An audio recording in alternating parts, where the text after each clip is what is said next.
everyone. It's such a delight to see so many of you here with us today and also online. So this is UK Changing Europe's first big event of the year, and we have a magnificent report to launch today. Copies are available outside and in all good and less good bookshops and also online. It's a fantastic read, and huge thanks to the team at UK Changing Europe for putting this together. Now, we've got a load of events coming up this year.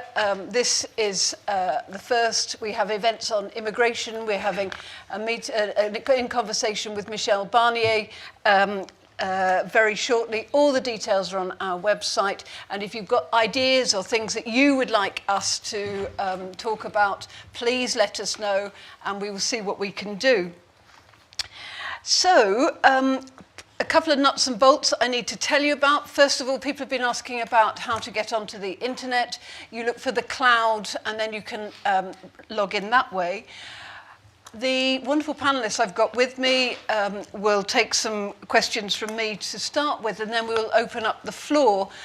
Because this is a hybrid event, we are using Slido, and for those of you not familiar with Slido, this enables you to ask questions via the internet, so it means that people online and people in the room can ask questions. You put your camera up against the QR code, and that will take you into Slido, and I will pick some of the questions that are most popular from Slido, and you can vote on the questions that you most want us to ask the panel. Now, we have a fantastic panel here, a bevy of commissioners and one non-commissioner, but someone who knows the Commission, how it operates from the inside. Now, I talked to them about how they would like to be introduced, and they all very modestly said, well, not very much, because, and I think that's good because you want to hear from them rather than a lengthy CV, but just from my far right, Neil Kinnock, former leader of the Labour Party.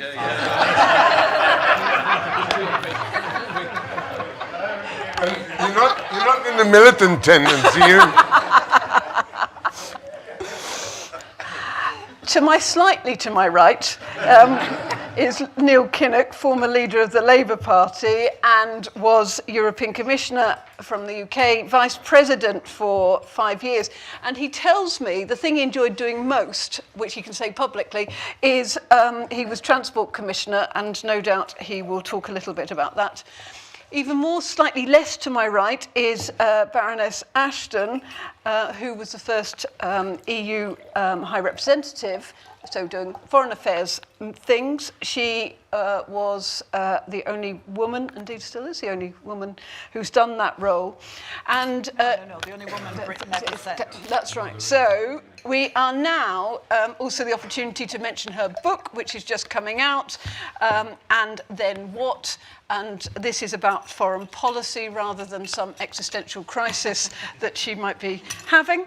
To my left is Jonathan Fall, who was Director General at the European Commission, especially in charge of competition matters, now Chair of European Public Affairs at Brunswick. And then to my, I'm going to be very cautious there, just down there, a bit further down, is Jonathan Hill, Commissioner for Financial Services, previously Leader of the Lords, and all-round man who knows lots about the EU. So what I thought we would start off with today, because this session is essentially backward-looking, the next session is forward-looking, is to remember that there's a number of anniversaries which are taking place at the moment. It's 50 years since we joined the EU. It's 3 years since we left the EU. It's 3 years until the TCA gets reviewed, the TCA Trade and Cooperation Agreement, the agreement under which we are trading with the EU. And it's 10 years since the Bloomberg speech, which arguably set the ball running, which led to the referendum.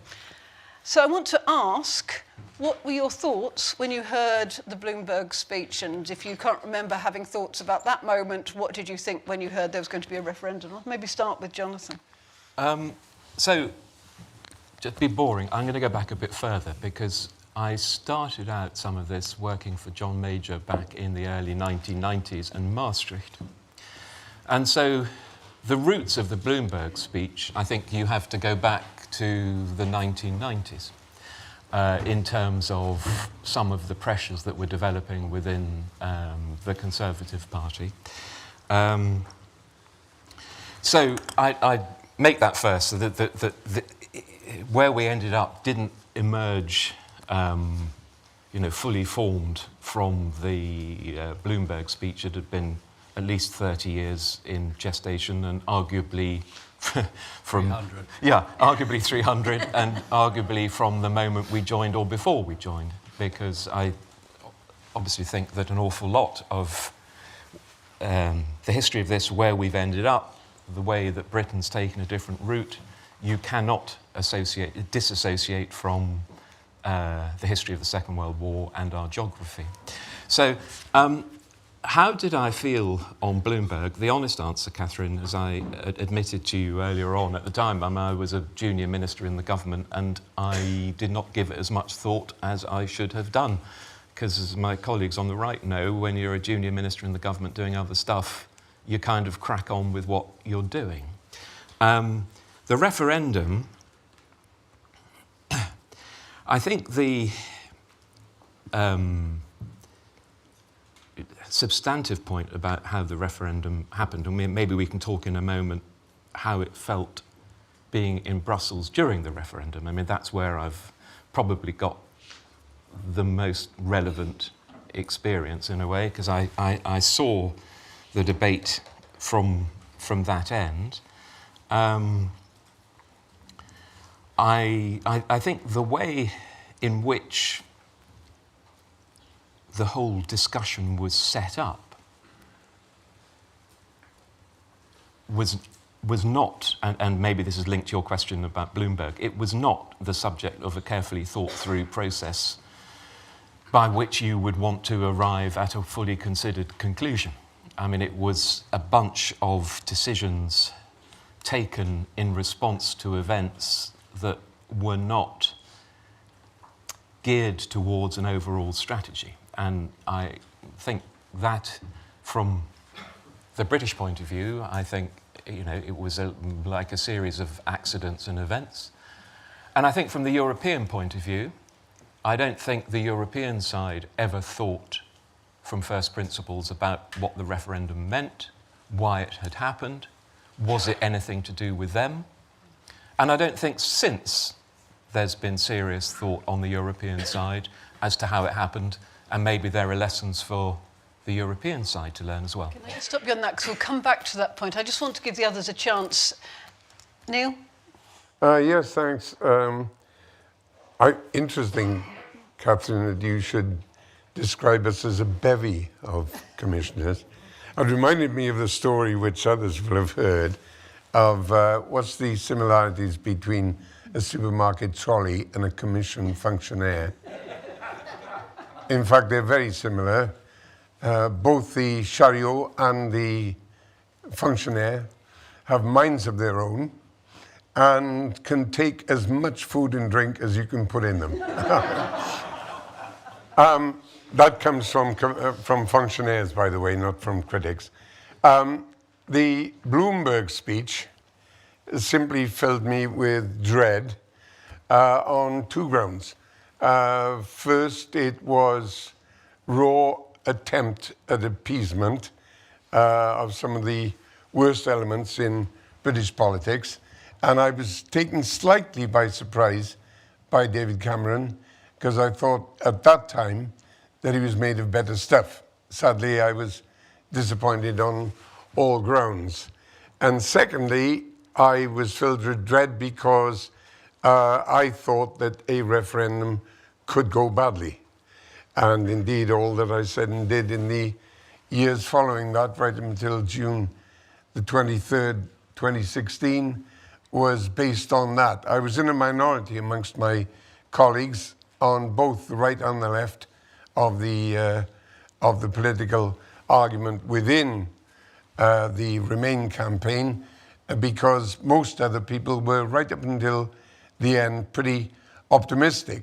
And in fact, I think that optimism fueled what I can only describe as the arrogance of the approach taken by Cameron and Osborne as the unavoidable leaders of the Remain campaign, and a sad and massive price was paid for that insularity.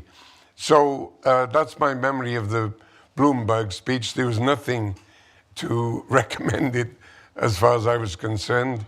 And as Jonathan says, the entrails of that speech stretch back for decades to a very conditional, schismatic and skeptical view of our engagement in the European community and the European Union, right from before day one on the 1st of January 1973. But that is many of the stories, so I'll take no more time. Thank you. Catherine Ashton. Well, I was a commissioner at the time of the Bloomberg speech, so I can remember not so much being in Brussels because my work took me most often away, but foreign ministers of European countries who were very shocked and or worried about what it meant. David Cameron was liked in Brussels. The European Council, which I attended as the only non-leader, as it were, he played his part and he got on with people, very personable. So they were somewhat surprised on the one hand and extremely worried on the other. At that point, not just for what Britain might do, but also for the implications for their own countries, because the sense in that period of there being a rise in Euroscepticism, a concern that it was all Brussels' fault for everything. When I was a cabinet minister, the joke used to be local government blame Whitehall, we blame Brussels. To an extent, there's always a bit of truth even in the jokes, and the reality was that they sensed that this could be a rising tide of Euroscepticism that they could find themselves also embroiled in. And that was a really important part of what came next, because for many nations, as well as the institutions, it was about making it clear that leaving was going to be extremely tough, that leaving was not an option to be taken lightly, and that leaving meant you were going to be outside, fully outside, because anything short of that, well, the danger was it would increase the tide of people saying, well, we can have our cake and eat it, we can be part of everything we want to be, but not actually a member. So a lot of the ways that Brussels reacted came from that period. Very interesting, thank you. Would you like to add anything, Jonathan? No, it's hard to differentiate between retrospect from now and what it felt like at the time. It clearly was the beginning of at least this chapter of an answer to the question which one heard in Brussels all the time and still hears in Brussels all the time. I'm the one who still lives there, by the way, and have lived there since long before most of you were born. Some exceptions. What do the British want? Please tell us what you want, and then we can think about ways in which accommodations might be found. There was never a very clear answer to that question. Frankly, there never was, and I would add there still isn't. Because it's genuinely hard, and it's all part of it. It may be 300-500 years or 30 or 50 years. It doesn't matter where you start the history. This country's working out of its relationship with its continent, and its continent's working out of its relationship with a very important close neighbour. That's a process, obviously. Corny, but it is. And you take a snapshot at any time, and that's what a referendum is. You get a binary answer, but then you have to go on living with the consequences, which is where we are now. Thank you. I was really struck, Catherine Ashton, by your observation that, of course, the local government blames Whitehall, Whitehall blames Brussels. So what do you think? Do you think we know far more about the EU now than we ever did when we were members? And if so, whose responsibility is that? There's no question that the level of our knowledge about Brussels and how it works has never been high. But that's, I think, true in most countries of the European Union, with some notable exceptions. And the notable exceptions are where the governments have, for one reason or another, put a lot of investment and time into showing that Europe is a good thing. If you're domestic politicians, which all the leaders of Europe were, they didn't take their rucksacks off marked domestic problems as they walked through the door to become a European leader. They carried them with them. It's quite hard if you're in a domestically challenging situation to give to Europe the credit for things that actually you might take yourself. So there aren't many places in this country and other parts of the European Union where the fact there's been EU funding is firmly marked and celebrated, because governments prefer that people think it's money they've given.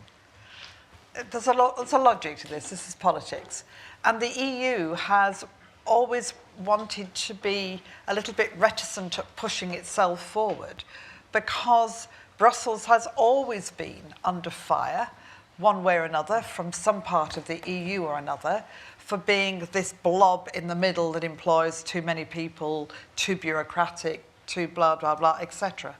And yet it is a remarkable set of institutions that take 27 different countries, languages, cultures, ideas, and turns them into people who are able to operate together to create this process called European. Is it perfect? No. Could it be improved? Undoubtedly. Are there things that we could each give you a list, no doubt, of things we'd like to see changed? Of course. But that's true of every institution I have ever known anywhere in the world, including in Britain. So it's thinking about Europe now, for those of us who are sitting here, is perhaps with more knowledge of what was and what might have been and what could be in terms of relationships. But I'm not sure that if you go much further outside here and stop people and said, so tell us, what do you know about how Europe works, that we'd get much further in the conversation than we would have done before the referendum. That's depressing for organisations like ours that have spent the last few years trying to explain what's going great job, on. but you know. Explanation is vital. And as Catherine says, the willingness of governments over the last 50 years to undertake that explanation has varied. In the United Kingdom, it hasn't varied at all. It's been entirely absent. No effort of any kind has ever gone in, either in the formal education system or in the public information system, to try and explain why the European community, European Union existed, what it does, how it operates, how much money it has or hasn't got, who's responsible for paying it and who's responsible for spending it. None of those questions have ever seriously been addressed, maybe outside academia or some of the remoter regions of large commercial enterprises. So it's not really surprising or even a criticism in any way of the British people that they haven't got a bloody clue. And that extends not just in highways and byways of the so-called red wall seats, that extends into the higher reaches of political activity in Britain. I used to be in the 80s and early 90s, when I was active in British politics, appalled by the absence of basic information, let alone thorough comprehension, amongst highly intelligent, well-informed, thoroughly engaged colleagues about the European community. And the shift of sentiment that we managed to secure in the Labour Party came largely from the encounters that my trade union colleagues and local government colleagues increasingly had with their counterparts in the rest of the European community. The shift barely existed, other than those who are real aficionados, anoraks, inside the Labour Party. I then discovered that that was a similar situation in the Conservative Party, except that those who had been obsessed since before 1973 with trying to keep us out or get us out of the European community were wielding increasing influence. And that's basically, I know superficially and very briefly, the history of understanding of our engagement in a remarkable enterprise, a community of laws that has replaced conflict as the characteristic activity on this most blood-soaked continent. So that's how it's been for those years. I don't think there's been a great leap forward in public comprehension since the 23rd of June 2016.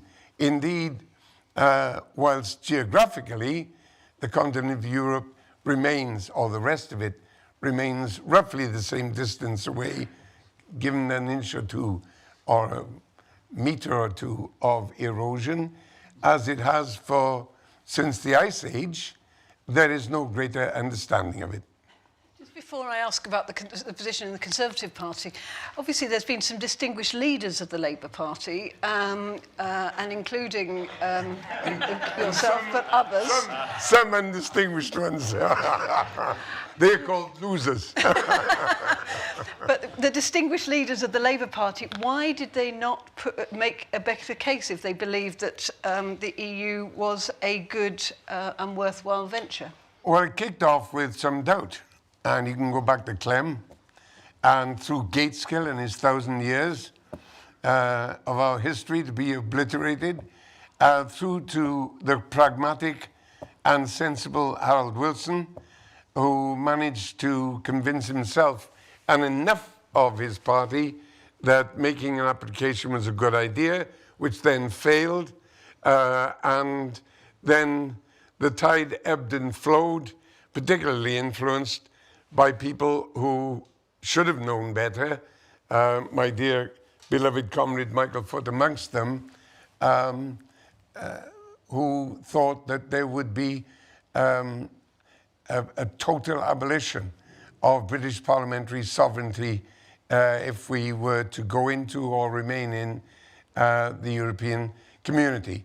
That was reinforced, of course, by the illusions of Tony Benn. And so there had to be in the 1980s an act of internationalist recovery, which in policy terms we accomplished, but in terms of soul, I'm not sure we ever secured. Everybody's familiar here, even young people, with much of the history of the 1990s and the continuity of policy and the ups and downs mainly downs relating to the euro, and then we get the readmission of conservative governments.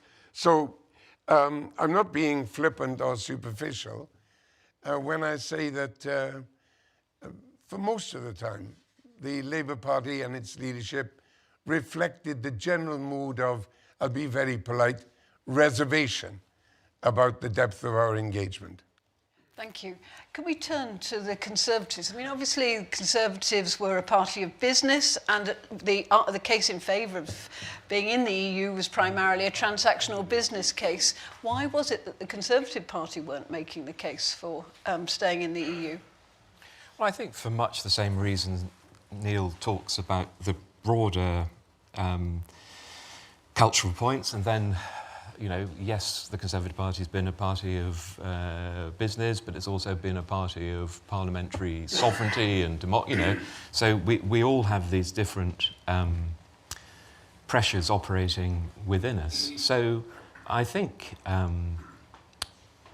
that the point that when it came to the referendum, Neil alluded to it, about the nature of the campaign, because we'd had 30-something years of nearly all politicians doing what Cathy described, of blaming, you know, local government, Whitehall, Brussels.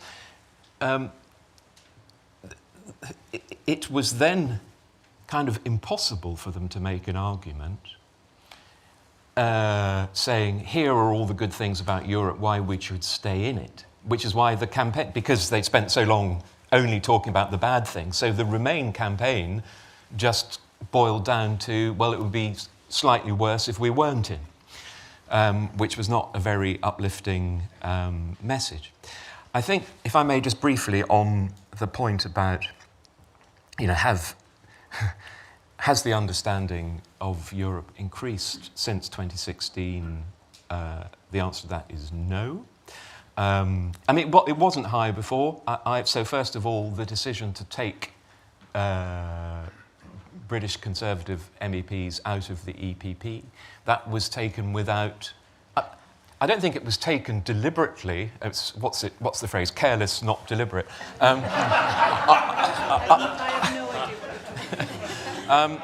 I don't think it was done deliberately. I think it was done without realising the consequence. The very first question I was asked when I pitched up in Brussels by the EPP group, by every German I ever met, it was the question Mrs. Merkel always asked, when are you going to rejoin the EPP? So it was a decision that had consequences there. And then in terms of understanding, when I came back fairly early on, I met a colleague of mine from the cabinet. And I said, hello? And he said, well, how is it in Brussels? What's it like being commissioner? That means you go to the council, doesn't it?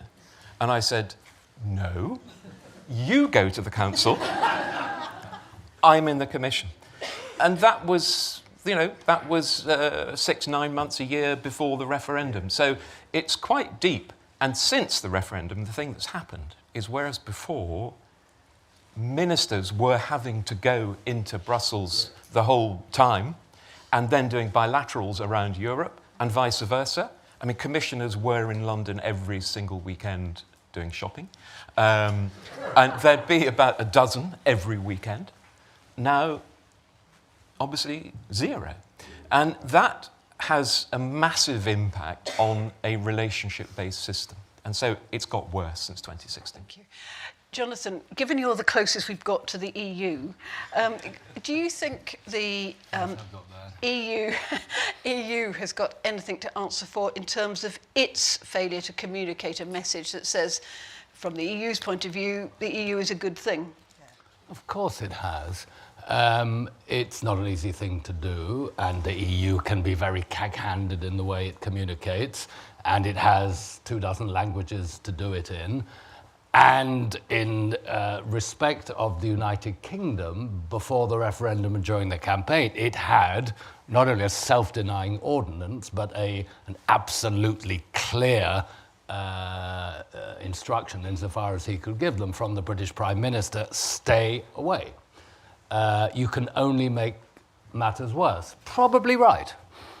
I had a mental list of commissioners who I thought could have done reasonably well on the Today programme or other current affairs explanations of what was going on.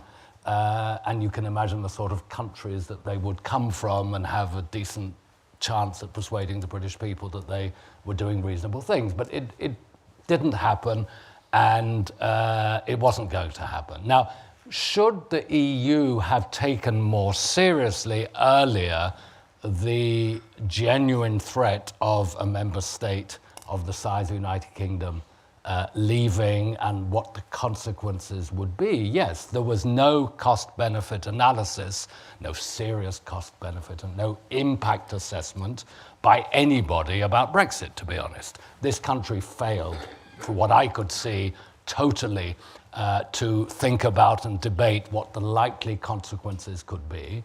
And I don't think people over there thought very seriously about what the consequences would be for them, other than making sure that it stopped at one. So one member state leaving, no others, no contagion, which was a huge fear at the time. Largely gone now, but not necessarily gone forever, because frankly we made a mess of it. We British now have made such a mess of it that nobody's tempted to follow. But that's a very short-term vision, and who knows what the future holds.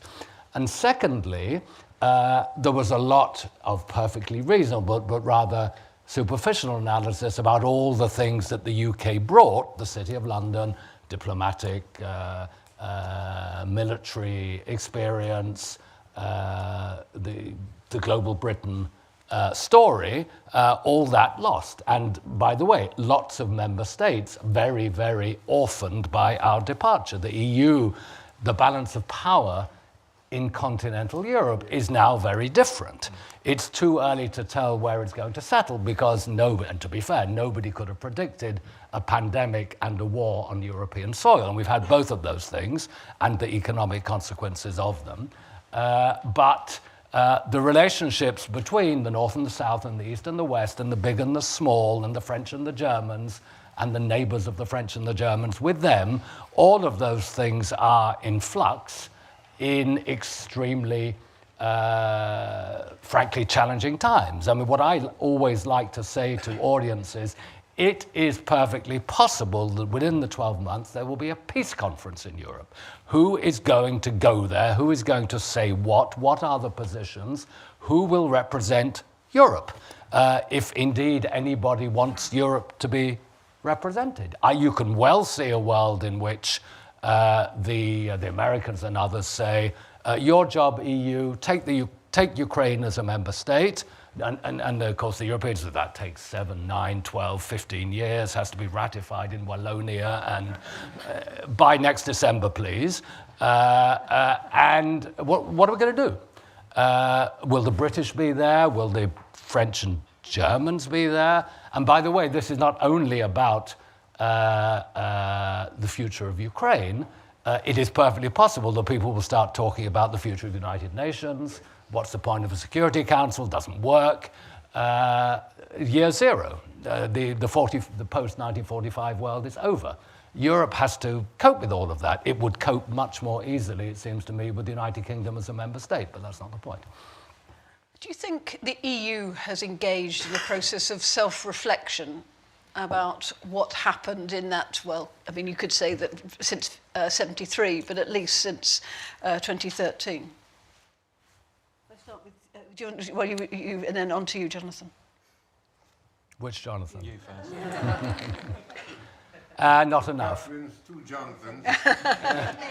It's a And there's only one Neil Kinnock. That's the punchline. a superior name. Jonathan. Not enough, short answer. Right, Jonathan Hill. Yeah, I mean, so in the immediate aftermath, obviously there was no reflection. So if you go through the stages, I mean, first of all, it was shock.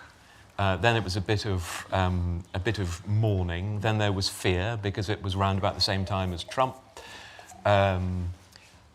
and there was a comforting explanation of what had happened in Britain, which I think in Brussels and other capitals they relied on, which is to say it had only happened because of a racist, ignorant kind of upswelling.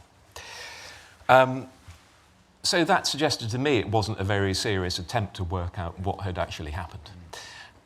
Since then, I don't think there has been much reflection, and our failure on our side has been to make it easy for Europe not to have to reflect. They've had other fish to fry. I think things are sort of moving now a bit. I think you can have a bit of a conversation now that both sides need to think differently and be prepared to move and recognise that, you know, Jonathan's earlier question, what the hell do you do about a great big country that is a defence player and basically funds Europe, that sits 25 miles away and is not a member? And is everything you've done in the past kind of sufficient? So the whole Macron way of thinking, you know, that had started while we were still in the EU. The sensible way of trying to get to that point would have been from inside. We're going to have to try and work out how to do it from outside, and it'll be a hell of a lot harder. Just to remind you, if anyone's got questions you want to ask, I'm going to open the floor, the metaphorical floor, up to questions. Please use Slido with your questions. Can I turn to you, Neil? I mean, do you think the EU has reflected enough on what were the triggers that led to the UK leaving? And also, are they starting to think about what any more happy future relationship might be? Well, let's put it like this. Inside the European Union, there is a perpetual, daily, minute-by-minute process of self-analysis and self-inquiry, investigation, and some conclusion. There must be more think tanks to the square meter in European Union than anywhere else in the world, and I'm including even Washington, D.C. It is astounding. But, of course, most of the discussion and analysis by super intelligent people mostly, certainly multilingual with massive academic adornments and lots of wider experience, is about the velocity of the European Union. And there's not a hell of a lot of thought given to what do the 500 million citizens think of the whole process, especially 3 generations after the whole thing was founded, and for the most wonderful mixture of pragmatic and idealistic reasons in the face of impossible odds. Now, when all that's going on, there's no shortage of analysis in any set of circumstances, including, what about Europe now, 6 years and 7 months after the UK referendum? And thank God, as Jonathan says, oh, thank God, phew, huge continental sigh of relief that the idea and the process hasn't been emulated by anybody else. In fact, the polls tell us, POLLS, that it's any prospect of anybody seeking to break away is more distant than it has been for decades. So that's great. There's one word that in 34 minutes has not entered this conversation, and the word is press or media.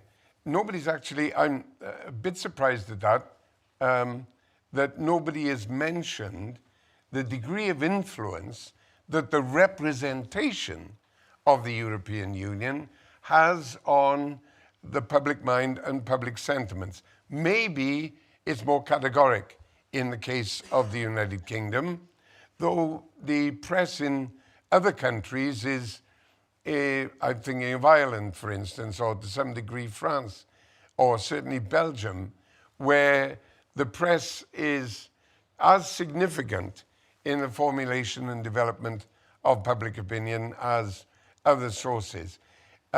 Until and unless the European Union takes seriously the business of explaining itself in comprehensible language and ensuring that at least parts of the media become channels for that factual, non-partisan, objective description of what the bloody hell is going on and what they're seeking to do and how they do it, then a cloud of unavoidable and accidental ignorance will hang over the whole process. One last word. I don't think the word sovereignty has been mentioned so far. Maybe I did mention it en passant, yeah.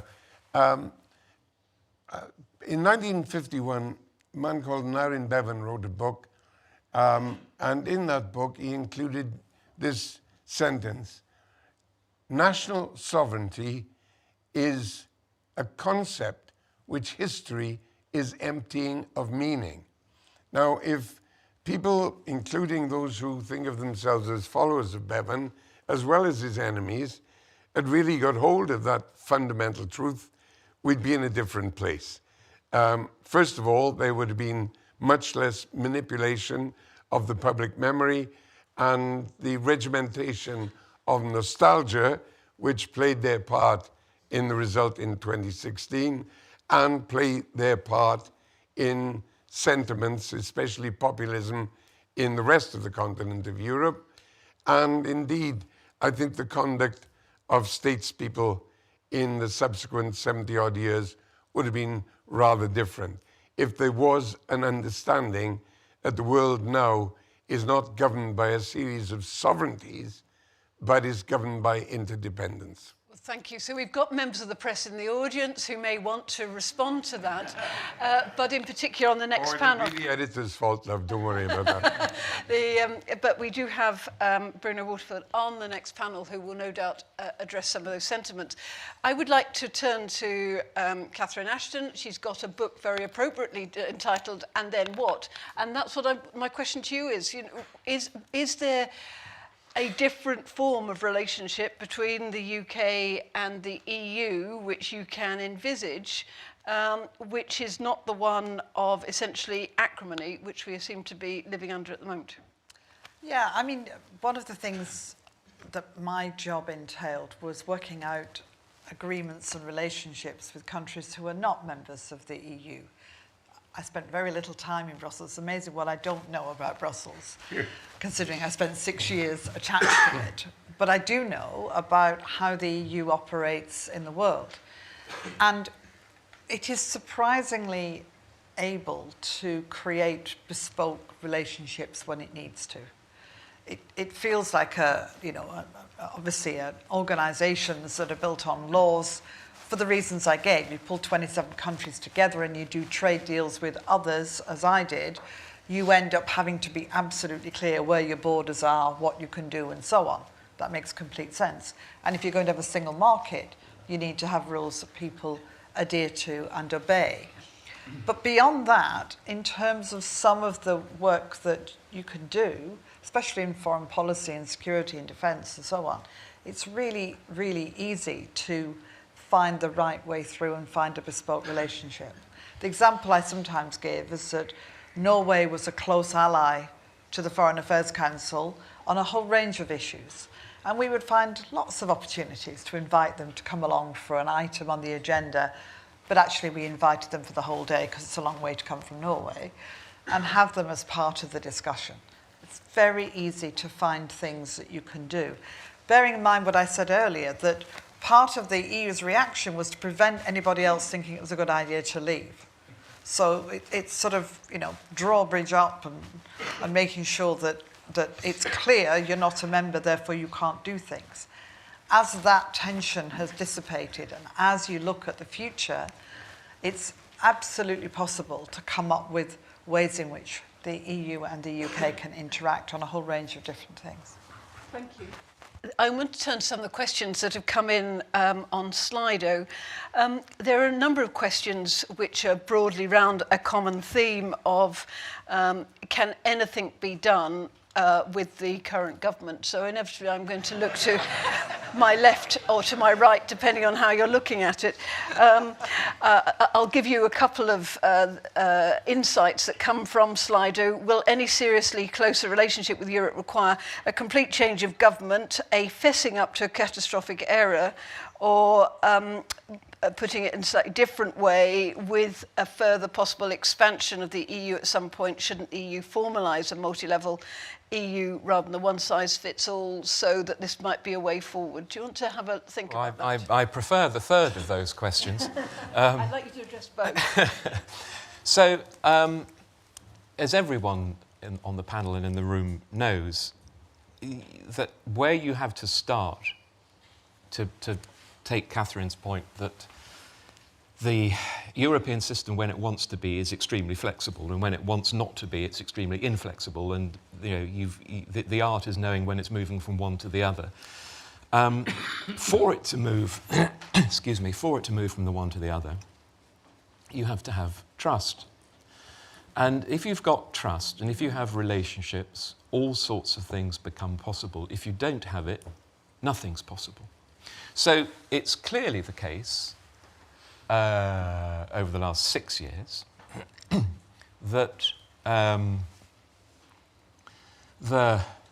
what was going on in the UK, the combination of cakeism, the lack of reality about hard choices, and then some kind of gratuitous insult. I mean, after we went, which we're perfectly entitled to do, by the way, but instead of saying, okay, I'm really sorry, good luck, and anything we can do to make things work better, Europe, we had people dancing on the grave, which is never a very good look.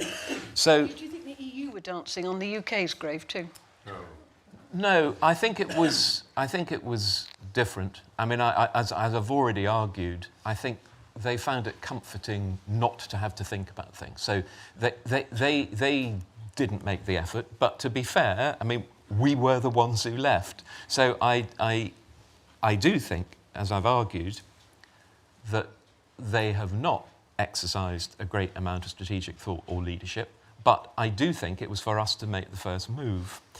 And so I think over the last 5-6 years, you can clearly see the fact that no one on the British side in politics, either Conservative or Labour, because Sir Keir has got the same problem at the moment, I think, although maybe he's moving, is that they don't feel brave enough to start the little tiptoeing towards each other, which is what we've got to do. Do I think currently, and Jonathan will have views, there is a slightly better mood on the EU side because they think we've moved from a sort of ideological to a technocratic government, if I put it like that. And therefore, technocrats are something that they understand. Do I think there is more opportunity now to start that with the situation in Ukraine, shared interest on energy, shared interest in North Sea? Yes, I do. Much more than in the last 6 years. Whether or not there will be much movement over the next 18 months, either by the Conservatives or by Labour, I don't yet know. Thank you. I would like to just pick up another question that's come in, and I want to see if Jonathan Fall would be so kind as to answer it. If the EU had given David Cameron a meaningful deal, could that have changed the outcome of the referendum? So this is a deal in February 2016, the so-called New Settlement Agreement. We'll never know. A fateful step he took, I understand the politics, was to call the referendum quickly, which ruled out treaty change. Once you ruled out treaty change, you put yourselves in the hands of the lawyers. I speak as one myself. The lawyers, and Brussels is full of them, the lawyers took over because they were the ones given the responsibility of drawing the boundary. You can go this far, but you go maybe an inch or two over, but no further than that. Otherwise, you need a treaty change, and you've ruled that out. So the deal between the EU and the United Kingdom was circumscribed by the treaty law as it stood, as interpreted by the lawyers of the moment. That's a big restriction. If people had taken seriously early enough the threat of Brexit, then yes, I expect that a little more flexibility could have been found if there had been a consensus about what the major issues were. And from, frankly, Downing Street, Cameron and Osborne, the initial overwhelming view was this is about financial regulation in the City of London and the future of the United Kingdom's financial economy as a member state outside the euro. We've had a brush with discrimination and the problems that is going to cause. It's bound to come back at some stage in the future. We are structurally at a disadvantage. We will be outvoted by the Euro gang. You have shown through thick and thin determination to keep the euro going over there, and we will suffer. And there's no answer to that. That's the big problem. We said, but we've heard that problem before, and we answered it. You were part of it, if I may say so. We, throughout the financial crisis, faced that, and every time deals were done, accommodations were found, the respect for, the need for a thriving City of London were understood, and I think, and we said at the time, the record shows that you can indeed be part of the single market and have a different currency and a very big financial center within your territory. So that is not the big deal you think it is, but they really thought it was. And then gradually, immigration, to give it the catch-all term, took over. And the City of London, everybody was naive, of course. Of course, the City of London was not the big issue on the streets of constituencies up and down the country, but immigration was.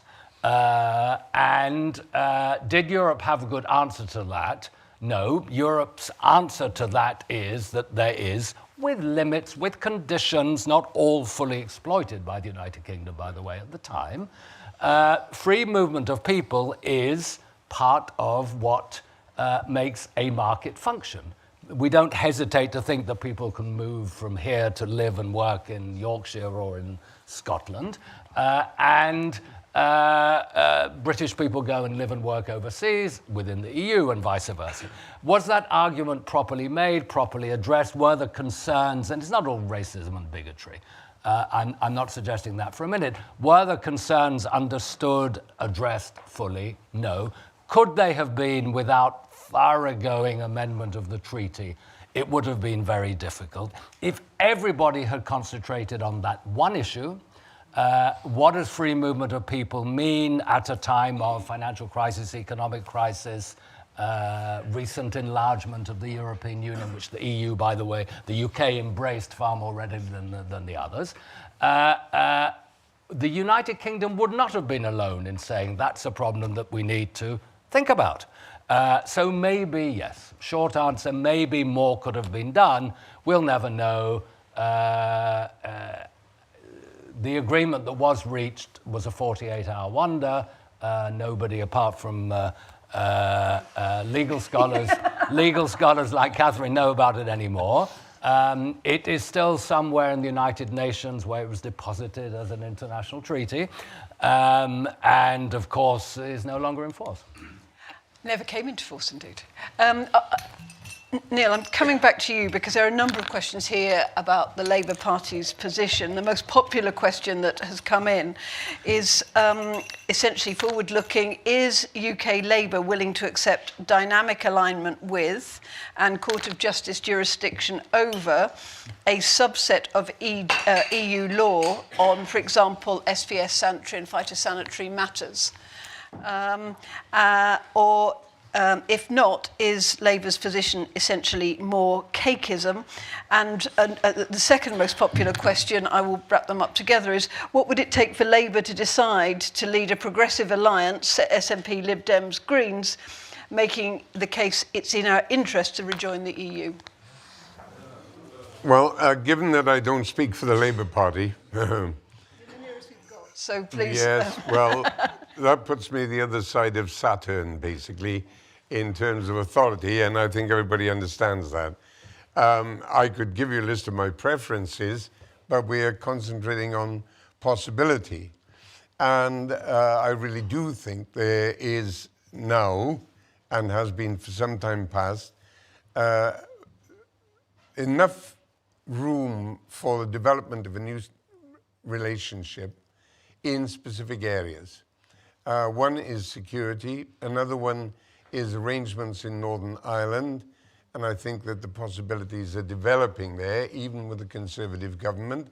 But that is a test of Mr. Sunak's mettle.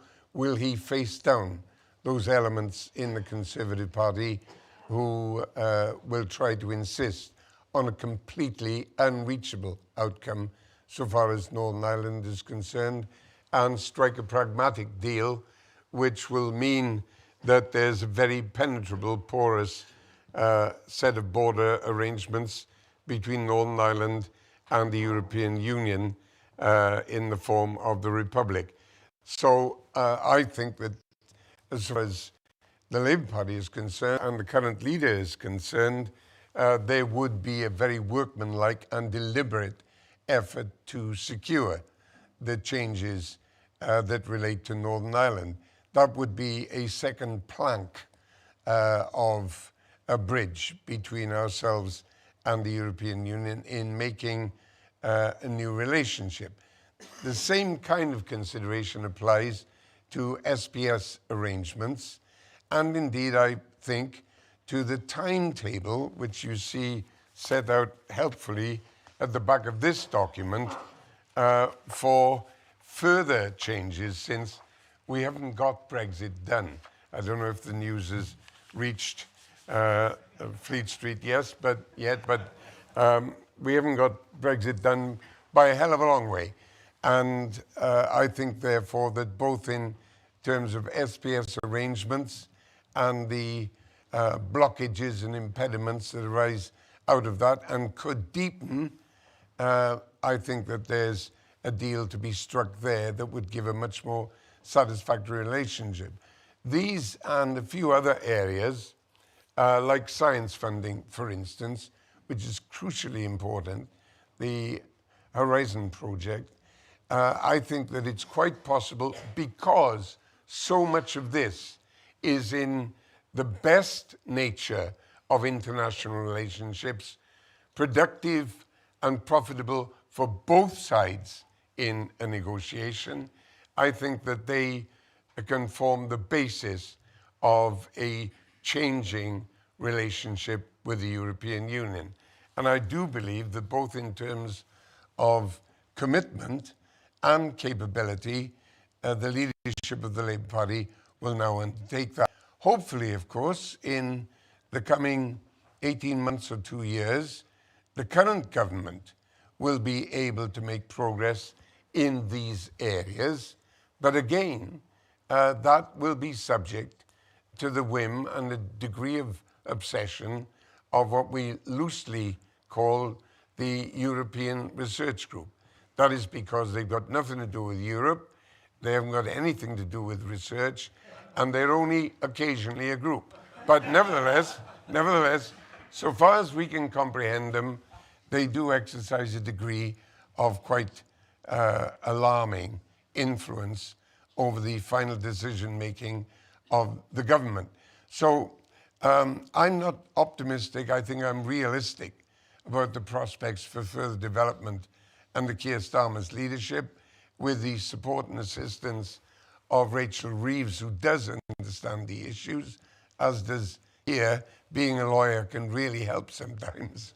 And I would endorse that very much, actually, I must say. Can I just stop, because I also want to give Cathy a chance to say, one of the questions that keeps coming up, of course, is immigration. And again, we've had questions here. Is it possible? One thing I was coming to, marvellous. But anyway. Do you want to say something about immigration? Yeah, very finally, and I take no proprietorial interest in this, even though the proposals will be put together to the shadow immigration minister, who happens to be my son. That wasn't accidental, that was deliberate. But nevertheless, the fact that he's got that position is coincidental. Since about last April, he's had a program for managed migration. I think the most important element, apart from reorganizing the Home Office, which is a matter of dire necessity, and not just getting rid of the current Home Secretary, but several other things as well.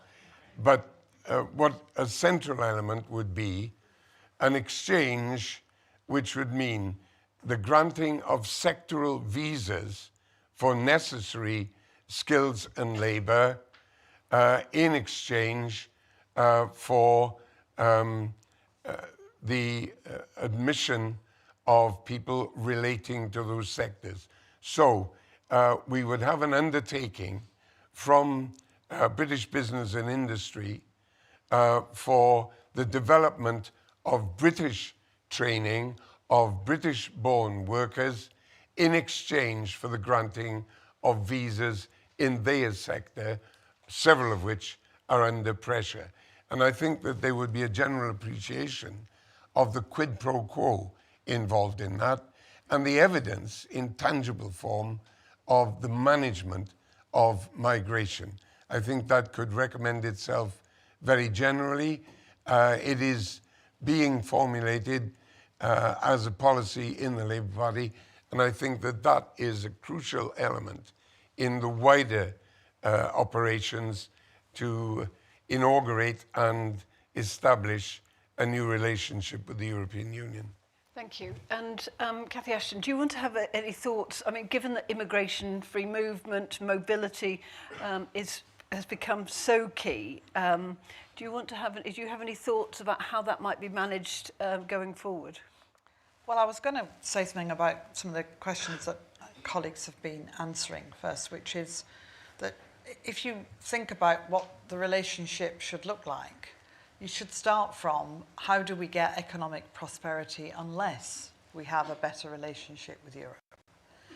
And any government that is seeking to do what they claim to all want to do, which is to provide for a stronger economy, which helps to support services, not least the health service, you're going to have to find a way to develop that economic link that can support businesses exporting. And everyone knows the stories of parts of our economic life, industries and businesses who are struggling because they're no longer able to export or import as they need to. So number one, there has to be a better relationship, otherwise we can't fix the economy properly. Yeah. I think that's crucial. And I think linked to that is about how we make sure that we have the workforce that we need. That's always been an issue. And the workforce that can provide, and you look at where the shortages are, think about what's happening in the health service at the moment, we're in the care sector, or in other parts where business is saying we need more people to come in and do the work. You think about the leisure and entertainment sectors, particularly when you think about London. So there are very clear needs that would need to be identified. And I think if you approach this from saying this is about a strong economy, then you can find ways to link all of this together into a package that actually makes sense to everyone who is concerned about the future of the country. And that's everyone, wherever they voted, whatever they voted for in the context of Brexit. That's what we need to do. And we need to do it on the back of the pandemic even more. And as Jonathan said earlier, in the light of the fact that we have instability in Europe because we have a war on the European continent for the first time since World War II. And that is a really important part of it. So all of those things have to come together. But a final comment about the reasons behind all this. One shouldn't forget the slogan on the bus and the leadership of the Brexit campaign, because they actually did a quite astonishing job in picking up what I think a lot of people felt, which is that they didn't really see the benefits of being part of the European Union. It was as straightforward for me as that. People said, well, it doesn't much matter whether we're in or out, but we could save lots of money and use that for the things that really matter to us, of which health is always a very top priority. And that's what they were kind of promised. And so if you don't think that being in this relationship is benefiting, it may be benefiting the City of London, but look what the bankers did to us before. It may not be that I travel a great deal in Europe, so being able to speed my way to the airport makes a big difference. And I don't have kids who are going to university who might want to study in Berlin or Madrid or whatever. But I do care that there's enough resource in my locality that my local hospital can provide for me, and that my children are going to get jobs and not have those jobs taken away because I'm not sure that they will be able to compete in the same way. It's very straightforward stuff, this. It's not highfalutin anything. It's very basic that we did not address what everybody in the world I've ever met cares about, which is somewhere to live that's decent, good prospects for their kids, and a future that gives them what they think they need. Well, that's a very helpful segue into the final question that I want to... Chairman, some of us can't get the Wi-Fi. Is it okay if I pose my question verbally? Yes. Okay, we're just running out of time. There was a question that's come in, I think, from a student, and if we could I'll take the question from the student because it builds directly on what Cathy Ashton's just said, and then I'll try and take the question from you. Is there any way that any of the team might be able to produce a microphone or help in some way? So the question that is, which is asked, I don't know if I'm looking over there. I don't know if it's from the students in the room, is what what can the EU offer UK students that is worth something? What will the young people of the UK surely miss compared to their counterparts across Europe? So I have a quick answer from each of you, starting with... Living in a clean, growing economy. And so how will the current relationship we have with the EU help that? And I imagine the question is also... The relationship we have currently doesn't contribute much towards that, partly for the reason that Cathy just listed, but also because any resolution to the challenges of growth or the protection of the environment continentally on a planetary basis will require an intensity and continuity of cooperation between countries, especially democracies, that is made less possible by the current stance of the government of the United Kingdom. So if students, young people today in Britain, want the security and opportunity that should be theirs by right, then they're going to have to strive to secure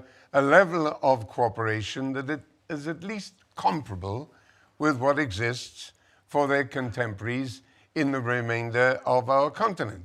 It's as straightforward as that. Now, I would actually, if I was 20 years of age, be a bit more ambitious than that.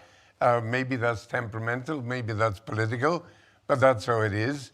I would want to change the whole bloody lot upside down, frankly. And the restoration of a relationship with the European Union would be the starting point for changes which I believe our country desperately needs, but will now have to be undertaken by future generations, because in the nature of things, I haven't got a hell of a lot of future left. Well, we hope longer than you were just talking about. I heard Jonathan Fall, you were shaking your head. Different take altogether. By chance, you, younger generation, have a fantastic opportunity to think about the future relationships you want for this country with the rest of the world, in a very different world from the one which we were used to only 4 or 5 years ago. You have to work out, the younger generation, how you want this country to operate with its European neighbors, Russia being only a few hundred kilometers away, by the way, with China, with the United States of America perhaps turning in on itself, thinking about, which, by the way, nobody's mentioned this, one of the most extraordinary things in the whole debate scene from Brussels was how little the British knew about their own country. All this guff about Britain is an island. Britain turned out not to be an island at all. Shakespeare was wrong. It wasn't Shakespeare. He put the words in other people's mouths. England is not an island, obviously. The United Kingdom is not an island. But the number of people who told me, I had a Conservative MP once tell me, relationships between London and Dublin, that's a domestic matter, nothing to do with Europe. Domestic? So the British have to work out for themselves what it means to be British in this early 21st century, and then what it means to be geographically European, without wanting to put any too much bearing on that notion, but it is a fact. So I'd see this as a dreadful, but actually awe-inspiring opportunity. Johnson? Nothing to add. Nothing to add. So I'll just take because the session is about to finish, but don't take your question and then your question. I'll wrap them together, if I may, just because we're short of time. Yeah, thank you very much. I'm not all that used to public speaking, but I give this my best shot. I'm on the board of USDOR, the shop workers union, and we were very much part of the Remain campaign, and obviously being a trade union rep, looking for solutions and trade-offs and leverage is all part of our stock in trade. And I think I've got the obvious solution between the UK and EU, and that is for the UK to take a much more active security role in Europe, but much more active security role in Europe via much bigger defence spending and deployments. to continental Europe, the quid pro quo being better day-to-day trade and reform of that protocol. And being a retail worker, I think the solutions to the protocol are obvious. That is to trust in the self-policing of the UK retail companies. Thank you very much. Thank you very much.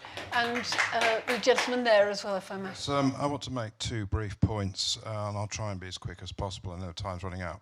One is, now in most debates, like you have a debate about unemployment, and on question time you've got Labour on one side, Tory on the other, and two other, maybe Lib Dem or something. What we've got here is a complete Remainer navel-gazing. Everybody on this panel is a Remainer. Why have we got no Brexiteers representing their opinion on this? And the second point I want to make is, which has not been raised, immigration, we raised how do we know the EU. I'm talking here as a Brexiteer about the democratic deficit in the EU. I'm not talking about the Parliament, but the EU commissioners are not elected by anybody. A lot of decisions are made by the EU Commission President, which I find quite shrill and arrogant, and she's not elected to make that decision. She made some rude comments about what the Italians decided to elect this in their latest election. It is not her decision, decision of the Italian people, and that is why I voted out, and you're not addressing that issue. So those are the 2 points I want to make. Could they be answered? That's very helpful. Just to say that in the next session there is a different perspective, different range of views. But for this session, we were looking essentially backwards at what the commissioners and Jonathan Fall, who's obviously deeply rooted in the European Commission in the past, understood from their perspective. That said, thank you. I think yours was more of a comment rather than a question, but could, because the time is so short, I'll work from my left. Could you say just something about your view whether there should be more defence spending, particularly in the light of the war in Ukraine? And if you could tackle that too, and the two commissioners to my right, former commissioners to my right, could you say in a sentence each about the fundamental issue about democracy deficit in the EU? I realise that people have written theses on that, but if you could just briefly address that point. So, Jonathan. So I think the point about kind of practical working together, of which defence is a good example, I think that is precisely how we will start moving towards whatever it is we move towards. I don't know what we'll move towards. I mean, to the other gentleman, I think there's no prospect of us rejoining. And whatever it will be, I think, a relationship that doesn't yet exist. And so how we get to that, I don't know. But I'm sure that practical cooperation, doing things that are in mutual interest, of which defence and security is the obvious one, but you also then need to get the other side to stop doing their version of having their cake and eating it. Because, you know, early on, when the Brits tried to say as we were leaving, we'd like some of this, but we don't want all that stuff that we don't like, they would say, no, you've got to have, it's a package. In the same way on defence, when during the negotiations on the British side, we said, yeah, but what about all the stuff we're doing on defence? So can't you cut us some slack? They were saying, and the French in particular were saying, you've got to be joking. You'll carry on doing that stuff anyway, thank you very much. And the rest of it is a package. So both sides are going to have to recognise that there is a mutual interest in us doing stuff. And we're not trying to go back to how we were, because the Europe we left, even if we wanted to rejoin, which personally I don't, but the Europe we left does not exist anymore. The fact we've left, the EU has changed a lot over the last 6 years, and it's a slightly British way of thinking of the world, which is they're just sitting there waiting for us to rejoin. They've got on with their life. So it's going to be different, and I think what you say, find practical things to work together on common projects, and then we might find out there's more we have in common than we currently can see. Jonathan Fall. Largely agree with that. There are objective reasons for thinking that there are areas in which more cooperation is going to happen, is going to be necessary, but there will be trade-offs. This is not just another country on the other side. This is a rather weird grouping of 27 countries, which wasn't created by God on the seventh day. It's not lost in the mists of time. It is a legal creation. It has rules, and we're going to find it very hard. We found it pretty difficult as a member. We will find it harder from outside to find docking mechanisms with that weird rules-based system. But we are condemned to try at least, and I hope to succeed. So two things. One on the defence side, because in my role I was responsible as head of the European Defence Agency. There is a lot of collaboration and cooperation that can be done and will continue. And in these particular times, that I think is a fundamental part of the relationship that we need to build on. And I suspect we will. I think that's the point that Jonathan was making. We will, because it makes complete sense. The trouble is we need to think about this in the context of this broader framework of how we work together. There was an automaticity about the way that Europe works, you know, that something happens, the committees meet, the ambassadors get together, things are worked out, the leaders come in, they're democratically elected, they make the decisions, and off we go. And that kind of worked. And now you've got to invent a structure and a modus operandi, if you like, that is new and different. I think that's harder to do. And it brings you into the democratic deficit. I mean, it's a phrase that we throw around with amazing abandon.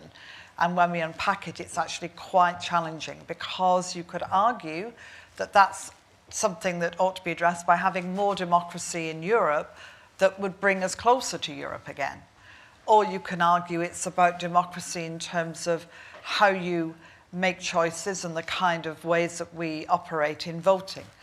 Margaret Thatcher was famously against referendums, if you recall. I remember quoting her many times when I was leader of the House of Lords and talking to her about the importance of using the right mechanisms if you're trying to make your democracy flourish.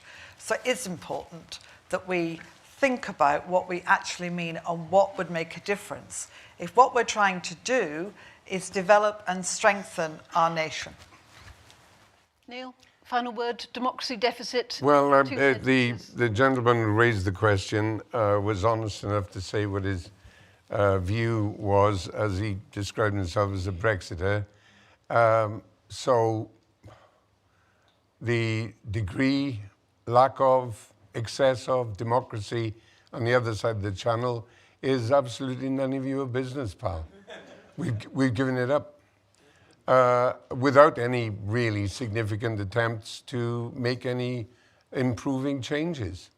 Now, it just so happens we have a president at the moment who, in the wake of a coronavirus crisis, or if it is the wake, and with the criminal war being conducted by Russia in Ukraine, has appeared behind the microphone more than usual. But we've had silent presidents of the Commission, Gaston Thon, Jacques Santer, and others, and that hasn't made any difference to the complaints, real or imagined, about the democratic deficit.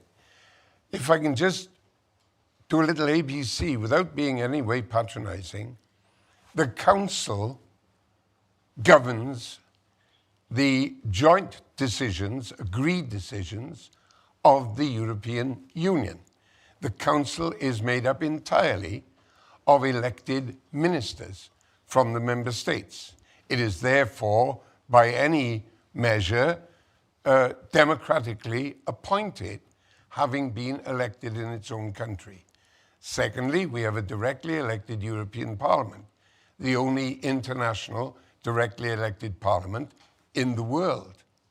And there is the Commission, which is an administration that has a policy development role. And when the Council decides that the law must be enforced, it is obliged to enforce the law, just like the civil service in this country. Now, it may be that there could be ways of improving the Commission. Electing it wouldn't make any difference at all. And I'll tell you why. Because it is a college, because it is a grouping, an institution that must live by day-to-day joint determination and agreement in the exercise of its treaty-established functions. Because of that, there's no patience or room for somebody who turns up with their national flag as a vest underneath their shirt, because everybody can play that game. And so consequently, the decisions have to be pragmatic and objective and based on their merits, not on favoritism towards a political party, a political grouping, or a member state. Now, I think that's in any kind of multinational setting that is governed by democracy, that's about as good as you're going to get. So I can think of better ways of communication, of information, of citizen engagement, of explanation, but the democratic deficit is largely figmentary.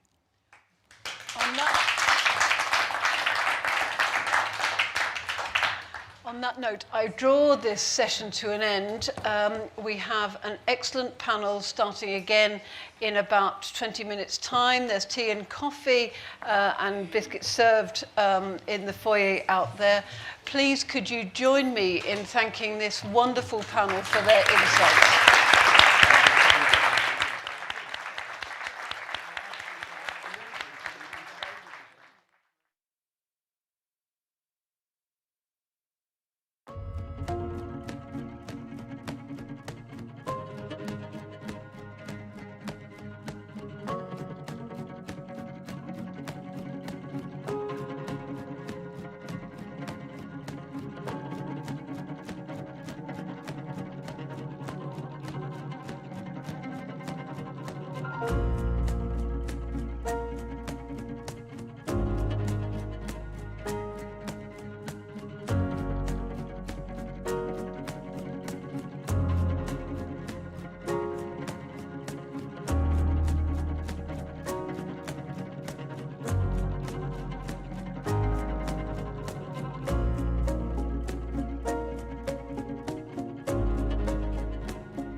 Just for those who are standing unwillingly, there's a load more seats now if you want a seat. There's lots of space down here, but feel free to be wherever you're most comfortable.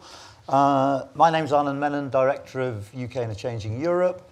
Just one thing to add, I might get in trouble for this because it might be a bit presumptuous, but I think on the 22nd of March we're going to be hosting a debate between some of the economists for Brexit and some of the economists less for Brexit to go over where we are economically, whether the forecasts were right or wrong, what the problems might have been. So it might be a good date to stick in your diary.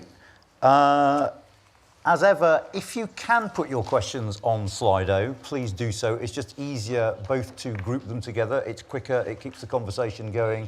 If you've got any particular problem, then wave at me and we'll try and fit you in, though we have a preference to doing it via Slido. And what we're going to do in this session, the last session was very much one that spent most of its time looking backwards. We're now going to look forwards, and I'm delighted that we have on the panel two of the authors of today's report, Sophie Stowers over to the left and Joël Roland over on the right. They're going to briefly present some of the major findings from the report, so you don't have to read it. After which, we'll have a discussion with Bruno Waterfield, who's Brussels correspondent of The Times, Jennifer Rankin, who's Brussels correspondent of The Guardian. We'll have a bit of a conversation, stick your questions on Slido, and we'll try and chat through what the future of this relationship might look like in the years to come. So without further ado, Sophie, is it you? Yeah, I think so. So at the beginning of the report, if you've read it already, you'll see that we sort of begin with a reflection on the current state of the UK-EU relationship, because we sort of thought it would be difficult to understand how, going forward, the current agreement between the UK and the EU can develop without sort of reflecting on where we are. So to start, it's probably worth highlighting that because of the ongoing dispute over the Northern Ireland Protocol, we haven't actually really seen full implementation of the current TCA, and in a lot of ways the relationship is in a state of limbo, but there are some areas where the impact of the current agreement has been quite clear. I'm going to hope this works. So to start with trade and the economy, under the TCA, most trade is tariff and quota free. But given that the UK isn't no longer a member of the single market or customs union, we have seen an increase in non-tariff barriers. So in other words, an increase in administrative costs, paperwork and regulatory checks, which have come at cost to producers and consumers. As a result, one impact of Brexit has been a reduction in UK trades across the board. Obviously, there's been other factors which have impacted that, such as the pandemic, that you've got to consider in any analysis. But as you can see here from this measure of trade openness, the UK hasn't experienced the same post-COVID recovery as many other G7 countries. To turn to migration. Post-Brexit, we have seen the government introduce a new migration system, which has lowered the threshold and the skill requirements for non-EU citizens. And as a result, we've seen a consequent shift in migration patterns.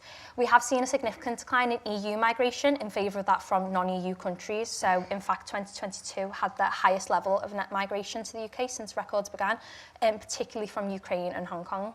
And we have also seen a change in the profile of visas being issued in favour of sort of high productivity, high skill sectors, whereas those sectors which don't qualify for skilled work visas and which have traditionally been more dependent on EU workers, for example, hospitality, have suffered labour shortages. And travel for those on short-term assignments for work has also become a lot more difficult, people such as musicians, such as performing artists, because of the limited provisions of that type of mobility in the Trade and Cooperation Agreement. So what impact has that had on public opinion? So when it comes to how the public have viewed these changes, we have seen a shift in public opinion as the consequences of the current arrangement have become more evident. It's important to highlight that Leave and Remain identities are still strong, and a lot of people still say they would vote the way that they did in 2016. But over the last year in particular, we have seen a shift as people have become increasingly open to closer cooperation and a closer relationship with the European Union, and that's from both sides of the aisle amongst Leavers and Remainers, but particularly Leavers. We've actually also seen, as you can see here, a small majority for rejoin has actually formed when asked if there was another referendum run today, how would you vote? We think that's particularly because people have become more likely to say that leaving the European Union has impacted their day-to-day lives, compared to the pandemic. Voters have become much more likely in the last 12 months to say that their cost of living has increased and their personal finances have weakened since 2016. And voters have become more likely to say that the economy in general has weakened as a result of Brexit. That peaked at about 56% in October last year. However, the political will for a close relationship just doesn't really seem to exist in British politics at the minute, and neither the Labour Party or the Conservative Party really do seem to be willing to go much further than tinkering around the edges of the current agreement. For Rishi Sunak, Brexit seems to be maybe one of the only things uniting the Conservative Party at the minute. So if he was to take a less hardline approach towards the EU, that could weaken his hold over the party. You know, we've already seen some backlash from the European Research Group after talk of some possible concessions to the EU over the protocol, over sort of the remit of the Court of Justice. On the other hand, Keir Starmer has done quite a lot of work in sort of recuperating the reputation of Labour as a Remainer party after the 2019 election, and his cautious approach to Brexit, so, you know, ruling out the single market and customs union membership, does suggest that he's not going to be willing to jeopardise that progress by proposing sort of much closer cooperation. So at the minute, it seems that there might not be much more will for anything than incremental change. And on that, I will pass over to Joel. Thank you, Sophie. Joel. Okay, so the second half of the report is trying to answer the question of where do we go from here? This is where we are, but how might relations develop in the coming months and years?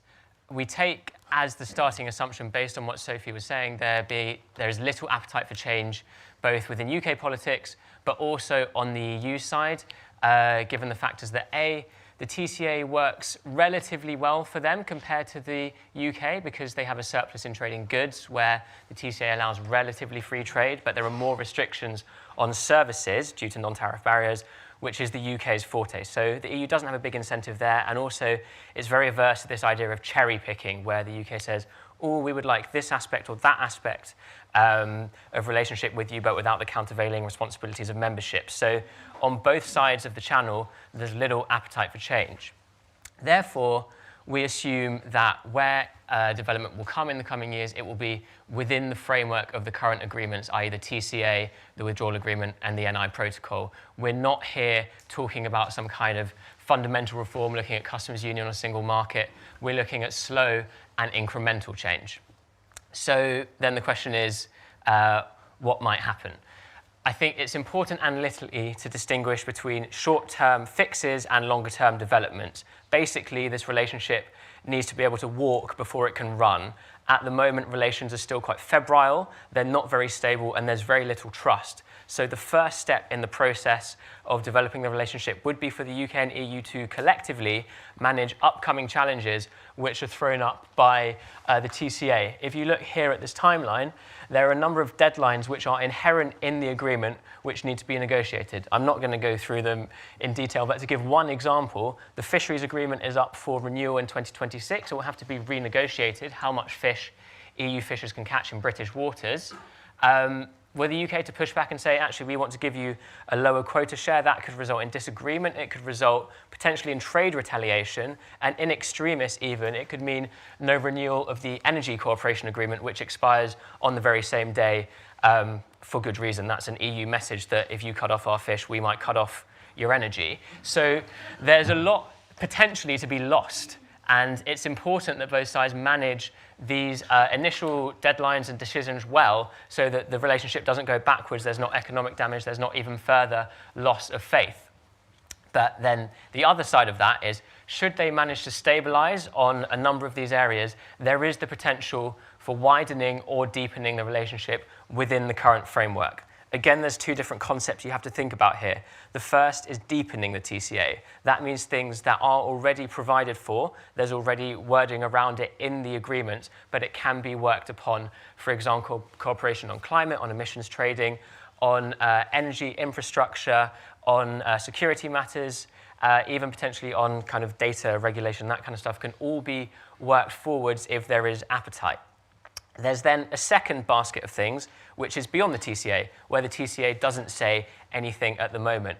And what this is more, if the first category is more areas of common interest where it would be good to work together for common goals, the second category is more about where you can soften the edges of the trading relationship to make trade slightly smoother through extra sort of on-top agreements to facilitate customs checks and so forth. Examples would be an SPS agreement, which is animal and plant health standards, mutual recognition of qualifications or conformity assessments, and also visas around mobility for certain types of people. All these things would facilitate the movement of goods and services between the UK and EU and would take off some of that trading damage, which has been one of the main sort of consequences, I think, of the TCA up to now. So that's basically where we lay out the roadmap as being in the current years, given the present political reality. Obviously, a lot can change, but right now, yeah, we're looking at tinkering around the edges rather than fundamental reform. But I would just conclude by saying it's important to think about these issues now because the TCA is up for renegotiation in 2025. So on both the UK side and the EU side, it's going to be important to prioritise where do you want to see movement, if you want to see any movement. You need to start kind of getting those issues aligned and thought through now. So hopefully this provides some food for thought about how to develop relations in the coming years. Thank you very much, both of you. It dawns on me that this panel is going to reveal one of our dirty secrets, which is that people like Joelle and Sophie do all the work, and I go out and take credit for it later. But thank you both for all the work you've done, and to the rest of the team on the report. I'm going to turn to you first, Jennifer, and just say, do you buy into this idea, which is inherent in the report, that basically insofar as this relationship is going to develop in the near term, it's going to be an incremental shift with sort of things added on or things deepened that is already there? We're not going to go far beyond the TCA.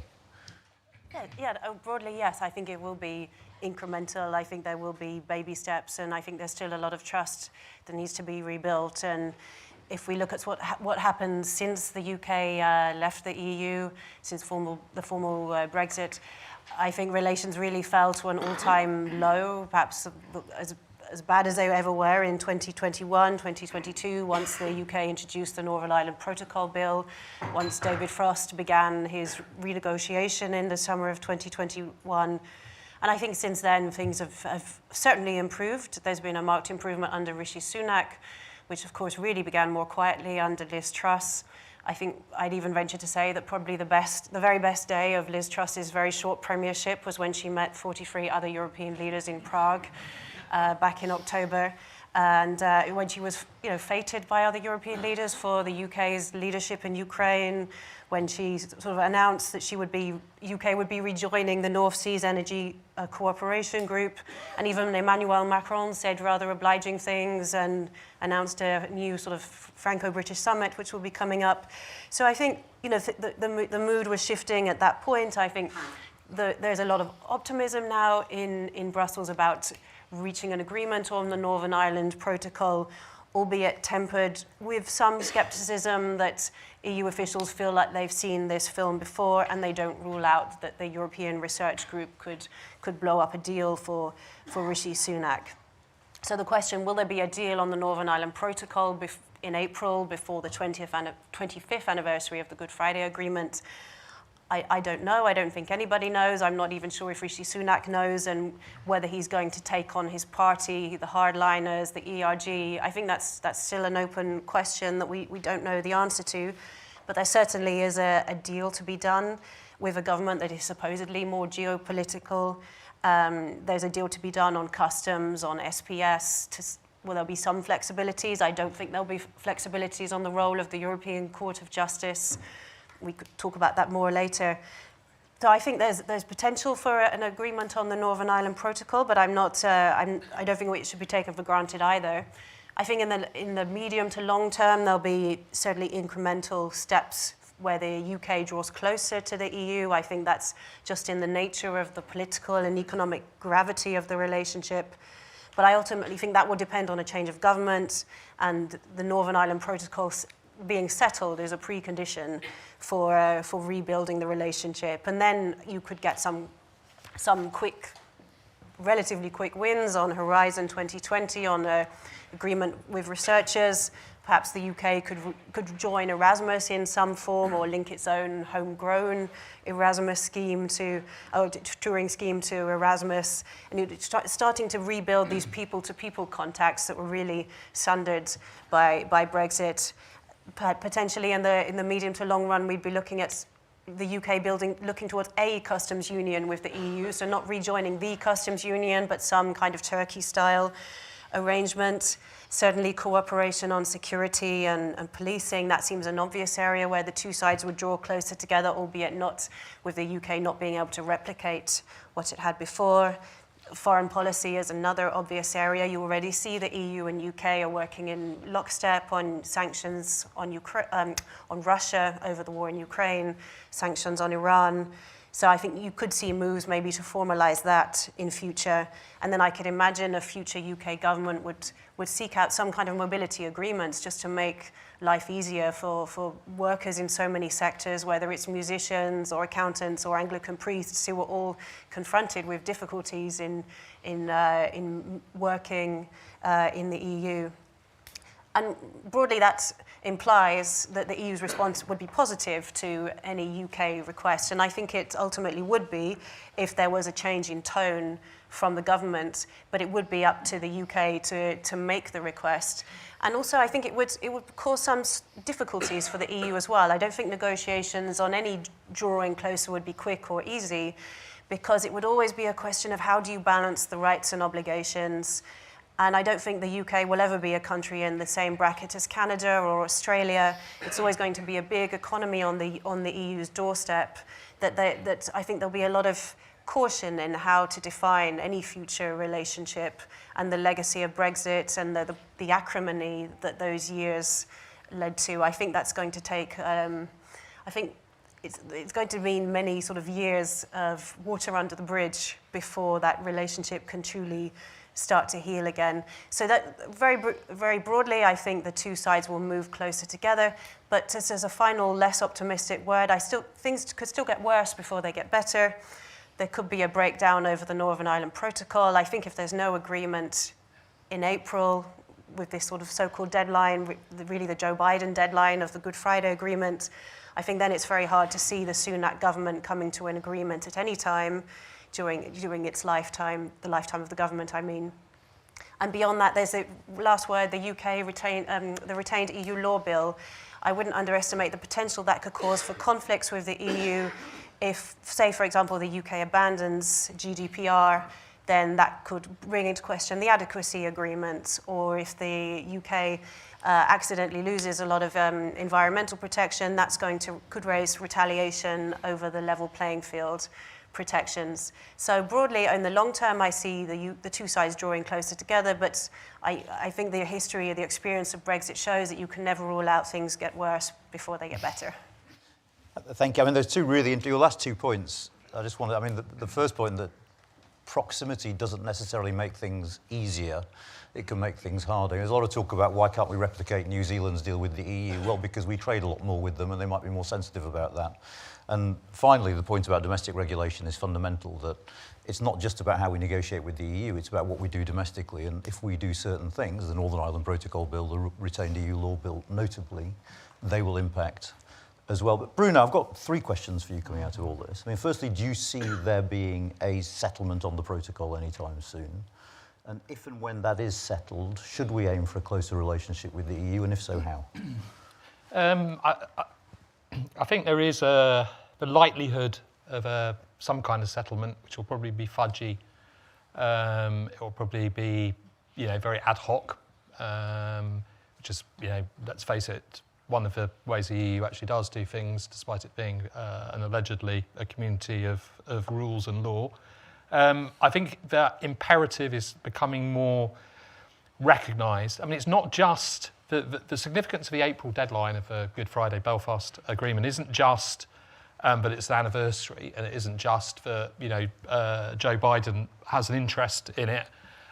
It actually has a really big political significance, because if those institutions are not working, then people will say, what was the point of the Good Friday Belfast Agreement? I think there have been people in the British government who know that, and by the way, the DUP's veto is hardwired into the Good Friday Agreement. I think there are now people on the European side who appreciate that as a problem, and the need to try and get something over the line, even if it's not very pretty. And the kind of things we're seeing at the moment isn't very pretty, and will be barely comprehensible. I think they will get something along the line, because I think there is an acknowledgement there of the need to be able to show that the Good Friday Agreement works on or around that agreement. And even if it doesn't, even if there isn't a Stormont, it's only the fault of the DUP, it's not the fault of the Northern Ireland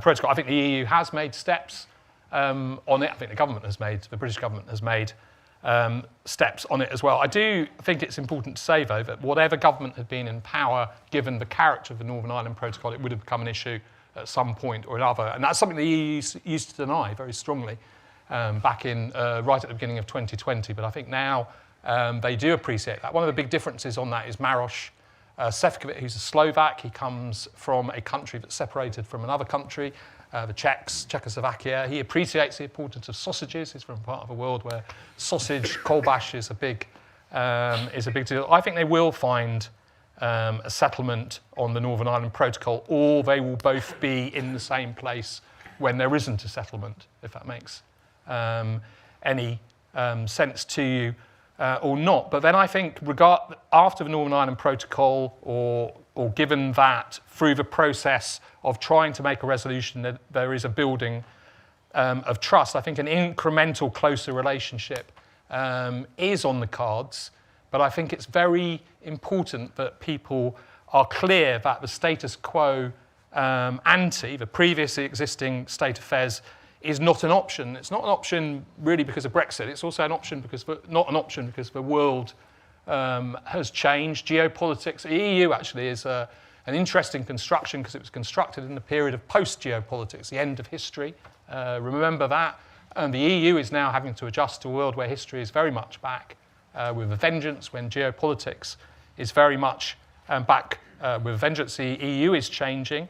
The terrible twins of a single market and globalisation are being questioned as never before within the EU, let alone within Britain. Germany, the country that very much, and its associates in the Nordics, the Hanseatic League and all the rest of it, who very much uphold the single market as an expression of globalisation, are really on the back foot at the moment. German moral authority and its mercantilism in terms of Nord Stream and Russia and all the rest is very damaged. China is a huge discussion that's coming down the line. So I think it's really important that people realise when they're thinking about how Britain moves to a closer relationship with the EU, but it won't necessarily take the same forms of being dynamic alignment and all that kind of stuff, because the EU itself is changing. And just finally, but I think it's really important that the North Seas Energy Cooperation MOU, Memorandum of Understanding, was really, really significant and important because it happened in the European political community. Up until that stage, even though it's not strictly speaking an EU body, the Commission sits on the board and has a veto. The Commission was blocking that because it was all caught up with the discussions around the Northern Ireland Protocol, and it was unblocked by the Czechs, who chaired the Prague summit, but also bilateral efforts, including with the Dutch and the Germans. And I think it shows you something quite interesting, which is in the wider world of geopolitics, in the wider world of new adventures such as the European political community, there will be new ways in which Britain might be able to come closer to the European mainland and develop new forms or previous forms of cooperation without there being the traditional EU forms of gatekeeping. One of the dates up on one of those slides, which I think is going to be, we're going to hear so much about, is the date, the 1st of January 2024, on electric vehicles. Now, that discussion between Britain and the EU now will be completely framed by Joe Biden's IRA, his Inflation Reduction Act, American protectionism. When I say protectionism, it isn't actually a pejorative protectionism. It's fine by me, but it is protectionism.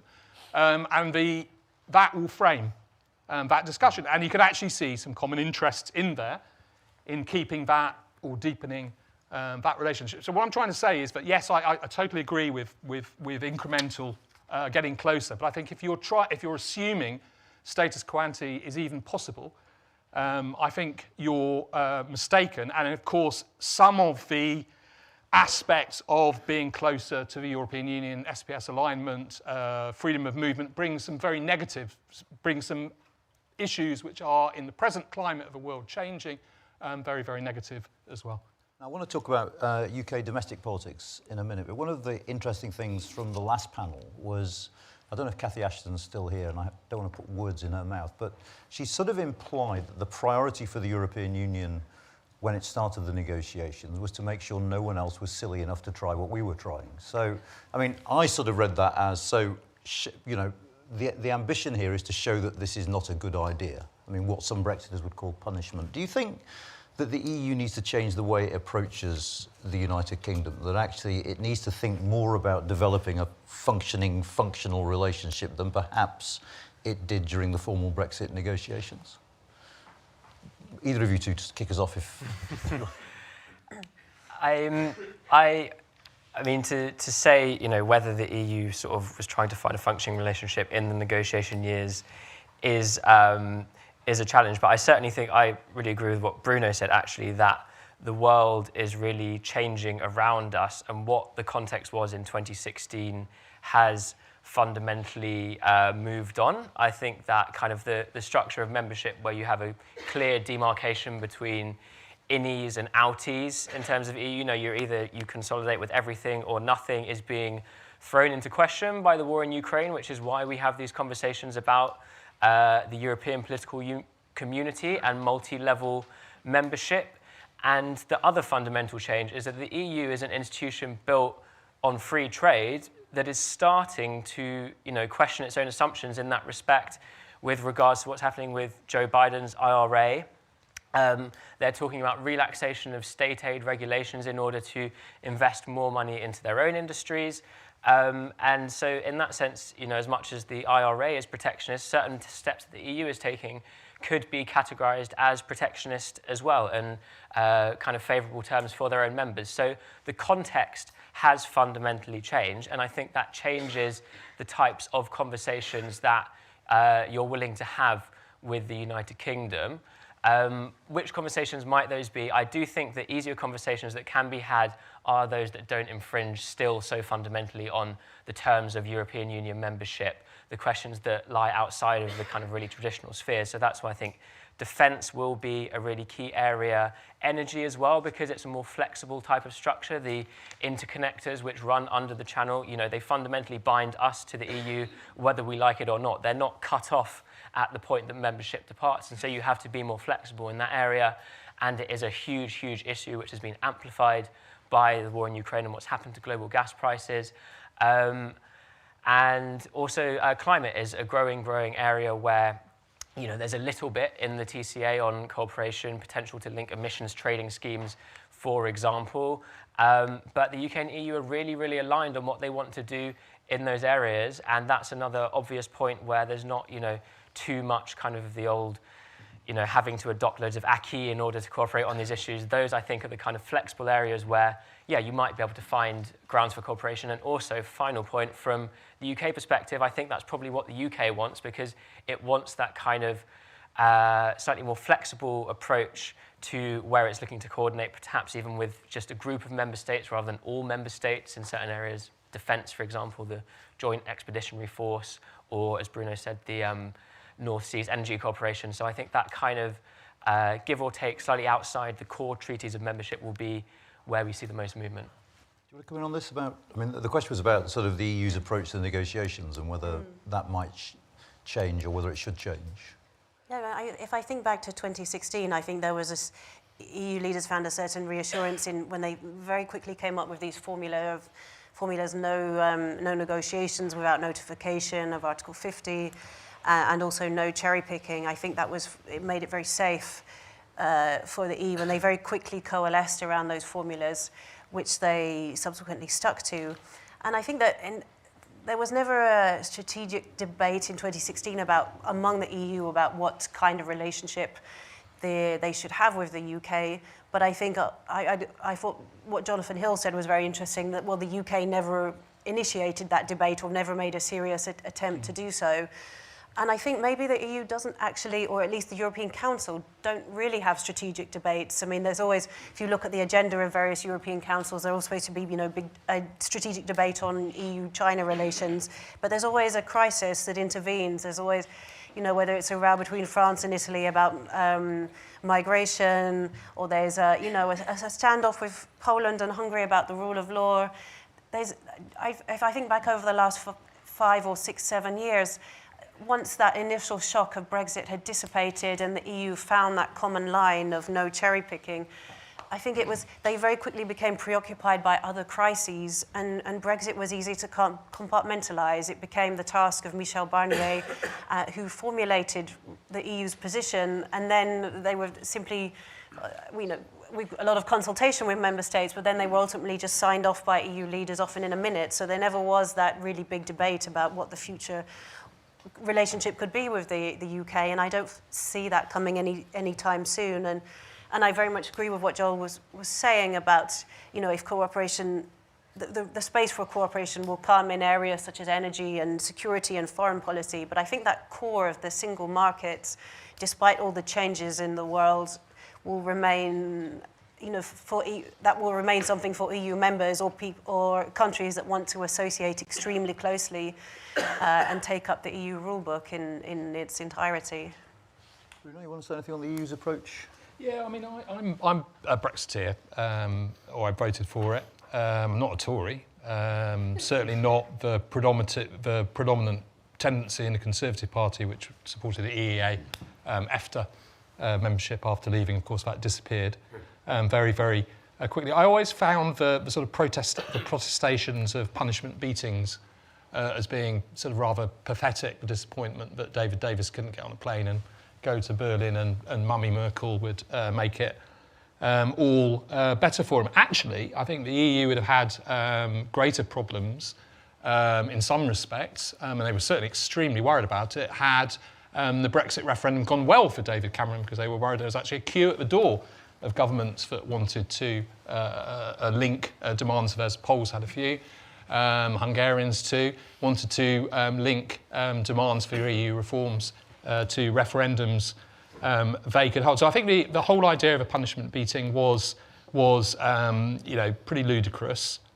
Britain, or rather the British political elite, punished itself in great abundance, and I think that's the source of the punishment. Really, I think there's a paradox at the moment. One of the paradoxes I think that I find very, very intriguing in the era of IRA, but Brits are very keen, by the way, British diplomats, that you call it IRA and not IRA for obvious kind of historical reasons. But there's a kind of a paradox here. Let's look at Sir Keir Starmer, leader of the Labour Party.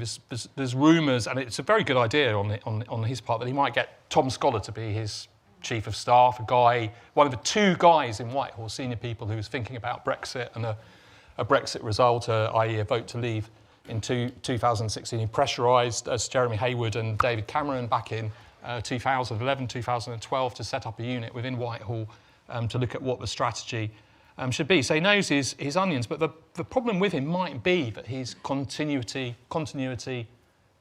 His Majesty's Treasury, as we now call it. Now, why is that a problem? Because the Treasury very much is attached to certain nostrums and notions of single market and globalisation. And this is the paradox. The EU has, for example, suspended its state aid rules, more or less. State aid rules, more or less, in key areas, Jonathan. Now, state aid is not a neutral term. State aid is an anti-subsidy policy. It's Hayekian in its origins, interstate federation, 1946 or whatever it was. But the EU, in many ways, has distorted or altered the operations of its single market to cope with big external shocks. And so it should do it. And there would be a real paradox, wouldn't there, if Britain started trying to move towards the EU on the basis of a single market and all its nostrums about globalisation and sort of the Germanic mercantilism and free trade and all the rest of it, at a time when the EU itself is questioning that and moving away. And this is why it's really, really important that the assumptions that are behind any moves to cooperate or move towards the EU are interrogated, and they should be interrogated in terms of domestic politics too. One of the really big problems about the Brexit negotiations was how secret they were. That's very much a product of the way the EU and international treaty organisations do business. But I found it very shocking in terms of the people who were most tight-lipped about it and most averse to the cleansing light of publicity were the British who had voted for it. So again, I think that's very, very important, that there is a public debate, that there is no moves to make these incremental moves towards the EU or any other areas of European cooperation by stealth. I mean, curiously enough, we seem to be starting that debate now, which might be a little bit belated in some ways, but it's happening. Sophie, I want to talk to you just briefly about the Labour Party. You wrote a piece recently that sort of suggested that the way the polls are going, we might expect Labour to soften its stance towards the European Union, to be a little bit more ambitious in terms of what it wants. Do you see that happening before an election? No, I don't think so. I think I can completely understand the party's approach in that after, sort of the disaster that was 2019, that they're taking every action possible to be quite cautious on this issue and to, not threaten sort of the work that Starmer has done in sort of recuperating the party's image and gaining this lead in the polls. But I think on one hand, when is not the time to be somewhat more radical, if not when you're 20 points ahead in the polls, it's worth maybe taking a bit of a punt. However, I think, we're seeing this public opinion shift where it might not be, I don't think it'll sort of come to a head before the next election, but gradually people are going to start becoming more sort of cognizant of the impact of Brexit on their day-to-day lives, like, as the data I was talking about before shows. And I think Labour is going to have to be a bit more forthcoming in what it's going to do to be, a bit more radical and actually sort of tackle the impact of, leaving the single market upon the economy and being sort of more honest and upfront about the impact that had. And I think you can do that without being accused of being a Remainer party, maybe now, for the first time in quite a long time since the referendum. Actually, I think you can begin to have that more nuanced conversation, and Labour maybe shouldn't be so scared of it. But I can understand why you might not want to take that risk before an election. But you're hinting that if we got a Labour majority after the next election, where we are now is not necessarily where that story ends, that Labour would start to adapt its position, you think? I think so, because I think when you're in government and you're actually having to implement these policies day to day, the actual physical, it's a lot more easier to be more constructive, I think, in the policies that you build. And, you're actually having sort of daily sort of conversations and relationships with Europe, and it's a bit more sort of realistic. Yeah, I think, don't get me wrong, I don't think Labour's going to suddenly, change its mind and go in favour of single market membership or customs union membership, but I think we might start to see a bit more of a proactive and pragmatic approach than we're seeing under the current government, just because I don't think there'll be the same sort of ideological block on them as there is for the Conservative Party. OK, well, hold that thought, because we've got an absolute sod of a question here from someone called John Curtis, which I'm going to put to you, which is, what would be the implications for UK-EU relations if we end up with a minority Labour administration that is dependent on the Lib Dems and SNP? One of the things I think that, the European Union, especially at the level of governments, of national governments, would like is a bit of stability in British politics. So on that level, I don't think there would be any great joy. I have to say that I think, again, I think there's a sort of slight misapprehension sometimes, again, particularly among certain Eurosceptics. There isn't, people don't, on the EU side, they don't see Britain's absence from the single market as like a sort of saw, where a tooth has been pulled or something. The UK is much more missed at a political level by certain countries, particularly countries like the Netherlands, Germany, Denmark, Sweden, because the UK was part of a balance that, in terms of these sort of single market nostrums, market mechanisms, the price caps is a very good example. There wouldn't been an EU discussion about setting a gas price cap if Britain was still in the EU, because the weight of Britain with the Germans and the Dutch et al.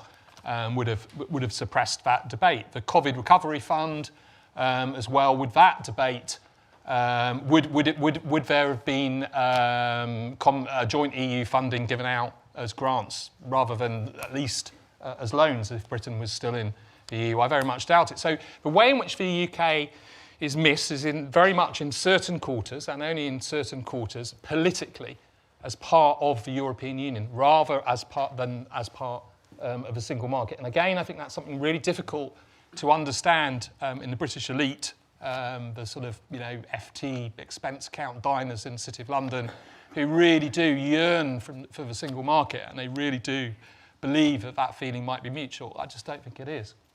But going back to our minority Labour government,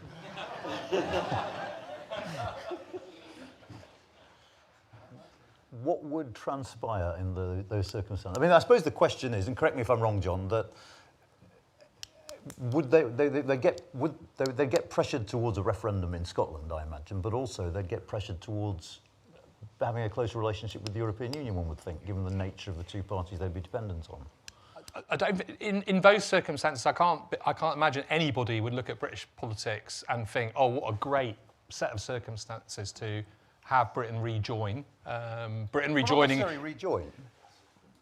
I think, look, if you're talking about single market membership, if you're talking about rejoining being in a customs union, you're effectively talking about something that is much more like EU membership. Creates a whole order of problems. I think countries on the European side would want to see that is stable before you even go down that route. And I don't pick up, any of the people I ever talk to in Brussels, I never pick up any great appetite for a Scottish independence referendum. Okay. I mean, for you two, I suppose the question is there an incentive on the EU side to negotiate a closer economic relationship? I mean, Bruno's made a good point about the sort of politics dimension, but do the EU feel that they ought to be negotiating a closer economic relationship? Or as you hinted at, Joelle, do they think actually we've got quite a good treaty here, there's no need for us to give concessions unless we get something good in return? Either of you again. I think there's two key questions which are in the EU's mind when it thinks about potential for renegotiation. The first is cherry picking, and the second, more fundamentally, is trust. So actually, I'll start with the second one first, because I think that matters more. Is that at the moment, I don't think we're anywhere near the conversation of fundamental reform, customs union, single market, etc. But even, something like, for example, mutual recognition of conformity assessments, which is about saying that our product standards are the same as your product standards. Goods can cross the border. We minimise the amount of bureaucracy we have to do when we're moving. That simplifies life for traders. It's an economic benefit that doesn't require any kind of treaty reform. For the EU to accept the UK being signed up to that, the UK has to be following certain EU standards dynamically. It has to be not only saying we're good with them today, but we're good with them tomorrow and the day after that.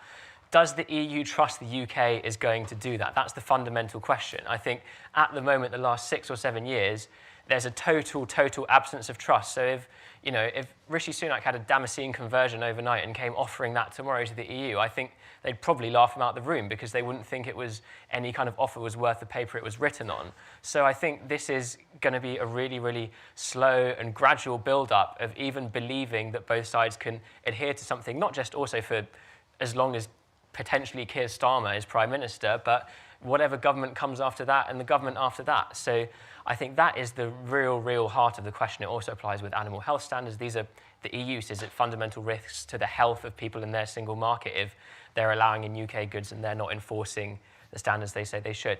And then the second question is the cherry picking, which is basically if you start offering out opportunities to the UK to have, for example, this mutual recognition deal, what does that say for, most importantly, Switzerland? Because Switzerland has the deal which is most, what I'm describing is most similar to the Swiss deal. It's a patchwork of different arrangements where you opt into different things to simplify trade.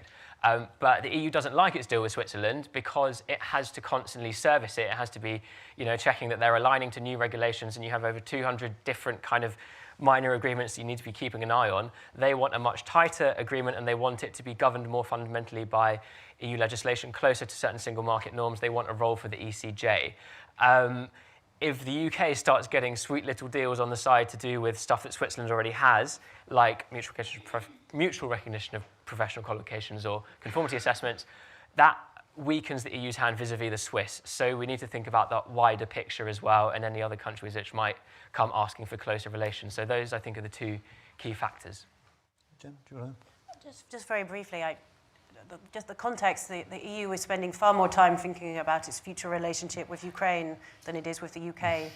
They're just bigger issues on the plate for the EU, whether it's the war in Ukraine, the aftermath of COVID, the domestic impacts on the economy, on the EU economy of the war in Ukraine.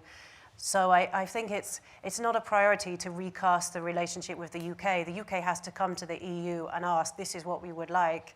And then the EU will politely go away and say, we will take a look at this. Always, they'll be bearing in mind what is the stability of the UK government, how likely is this something that they really want that is going to last? And then it does come back to a question of how do you balance the rights and obligations? And we've seen already, as Joel mentioned, the problems the EU has with the Swiss deal. They don't want to recreate that with the UK.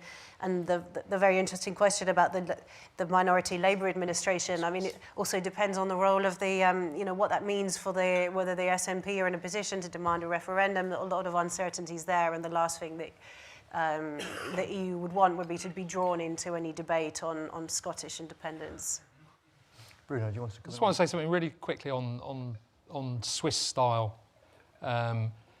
agreements. The reason why the Swiss couldn't do the framework treaty, which had ECJ on applicable EU law, wasn't because of the Volkisch party, it wasn't because of the SVP, it wasn't because of populists, it was because that would have had to be put to a referendum to the Swiss.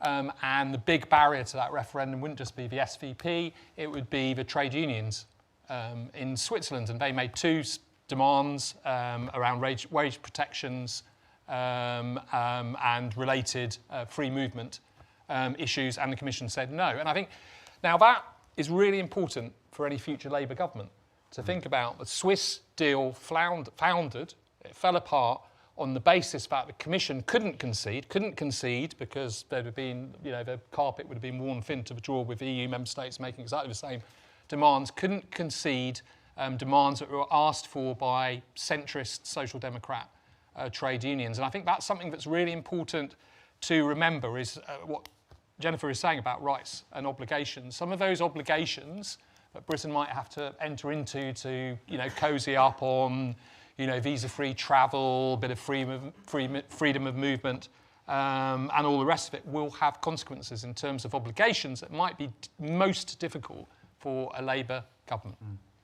I do get the sense that some on the Labour side underestimate how difficult these negotiations might be.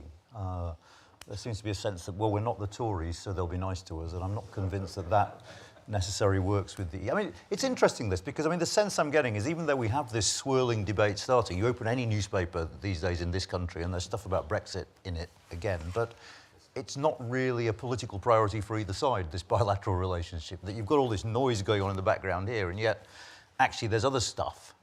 For the Tories, we know where they are. For the EU, they've got all sorts of bigger fish to fry at the moment than worrying about this relationship. But one interesting question, I think, just that comes from what you were saying, Joelle, about the EU wanting a degree of stability that goes beyond the Starmer government, is what happens to the Conservatives if they go in? When, if ever, do the Conservatives stop banging on about Europe? Let's say if they go into opposition, don't they become a Brexiteer, even more Brexity party? I don't know if anyone wants to take this up, but it matters, doesn't it? Because actually, looked at from the other side, if you've got a party that is committed to unpicking anything that the government does, you're not going to give them concessions. So where do we think the Conservative Party in opposition might go should they end up in opposition on the European question? I think a lot of it depends on the sort of political incentives at the time. I think the Conservative Party have showed that even though this can always be constantly ruminating in the background, they are somewhat capable of sort of ignoring it for at least short term to get elected before it comes to whoever is that Prime Minister at the time. I think if you look at some of sort of the polling data of what are the priorities of a lot of these sort of, I don't really want to call them swing voters, but voters who are more willing to sort of change their intentions between Labour and Tories at each election, it's shifting away from this issue. Brexit, in terms of when you ask what is one of the most important issues facing the country, it's at its lowest sort of levels since even before the referendum. It's completely dropped off the top 10 priority issues for the public and what they think is facing the country. And so I think if the Conservative Party does continue to sort of bang on about the EU and at Brexit when it's simply not sort of a political priority for a lot of voters, they risk making themselves look irrelevant. And so I think it'll sort of be contingent on how bad's the economic crisis, how bad's the energy crisis, how is the NHS doing under a Labour government, because if they continue to bang on about the EU when it's just not relevant for most voters, I can't see it being a very sort of good political strategy for them.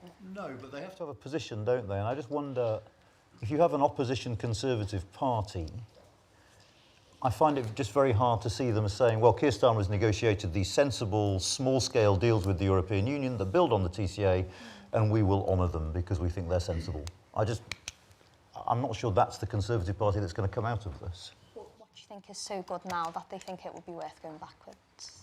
Like, what is the political incentive for them to do that? If the negotiations and the somewhat close relationship that a Labour government negotiates has, let's say, a positive impact on the economy and it eases trading relationships and citizens find it easier to move back and forth and we fix skill shortages in certain sectors, I don't see anything apart from an ideological incentive for the Conservative Party to go backwards on that. Okay, Bruno. I think if a new government, if a new Labour government, a new government that is a Labour government can actually have a programme that addresses, I mean, some of the things that Cathy Ashton was talking about in terms of why people voted for Brexit in the first place. And if you have a new government, a Labour government that could address some of those issues, actually have a programme that changes structurally in some ways, changes certainly the British economy. So the British economy is no longer about servicing the oligarchy, but about the Commonwealth. Those kinds of questions, good old-fashioned Labour arguments. Then I think Brexit diminishes. Brexit was big for the Tories in 2019 because most people especially who voted for it, saw the Westminster types as blocking it, trying to wriggle off the hook. But I think that's very much diminished. The person who was most associated with getting it done was, lied about parties and all the rest of it, while the rest of the country was having to go through a lockdown. It's very much now tangled up. The word Brexit is very much, means the Conservative Party. So I think a lot of it depends on what the Labour government does. So the last thing that a new government should be is too fixated with the idea that actually a closer relationship with the EU is going to fix Britain. It's certainly not going to fix Britain politically, and I don't think economically either. I think we're talking about much more profound structural changes that need to take place in Britain. No, I think that's definitely the case. I think, the economists would say that the sort of measures that Labour are talking about might make relations better, but they're not going to make much in the way of a macroeconomic impact. Because the majority of that impact comes from being outside the single market. It doesn't come from SPS, a lack of an SPS agreement. Do either of you two want to chip in on the Conservative Party in opposition and what it might look like and how it might adjust its Brexit? I find it very plausible that if the Conservative Party goes into opposition, they will become more anti-EU rather than less, because they will be presumably contrasting themselves against Labour, and it will unleash a dynamic of sort of looking for blame for Tory defeat. And also, if we look at recent history, even David Cameron, the so-called moderniser, what did he do? He pulled his party out of the EPP. He promised the in-out referendum, so he was always looking to placate that wing of the party. He was very worried about Nigel Farage, who could come back yet as a force in British politics. So I think that to me seems a very plausible scenario, that the Conservative Party are going to be a continued pressure in opposition on any government not to make closer moves to the EU, even if that issue has sort of fallen down the public priority list in salience. If we look back to the Blair, the Brown, the Cameron years, it was schools, hospitals, the economy. That was what people cared about, not the relationship with the European Union. But that didn't stop that sort of Eurosceptic wing of the Conservative Party and Nigel Farage being very influential in creating and setting an agenda. And it's worth bearing in mind that before they got to Cameron, they went through IDS and Michael Howard. So they went through that phase first. So there's no guarantee they go straight on to someone who's... But I don't know if you've got any thoughts on this, Joel, but just to go back to the original point that triggered this discussion, you seem to be saying that actually, viewed from the EU side, it's going to take more than a slightly more positive government to convince them of our good faith and to convince them to enter into agreements that have real implications for them.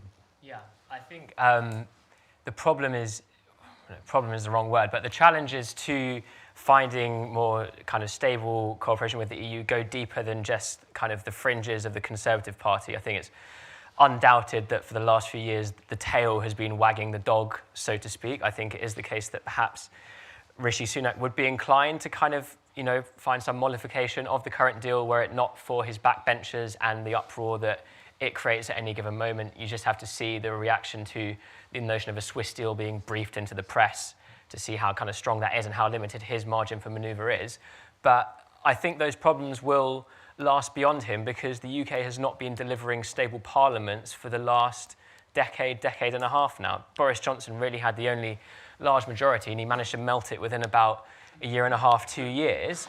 And as long as the UK government is or the UK Parliament is arguing amongst itself, that doesn't really give the projection of stability which the EU needs to believe that it's going to has a partner that's going to look fairly predictable for the next decade or two.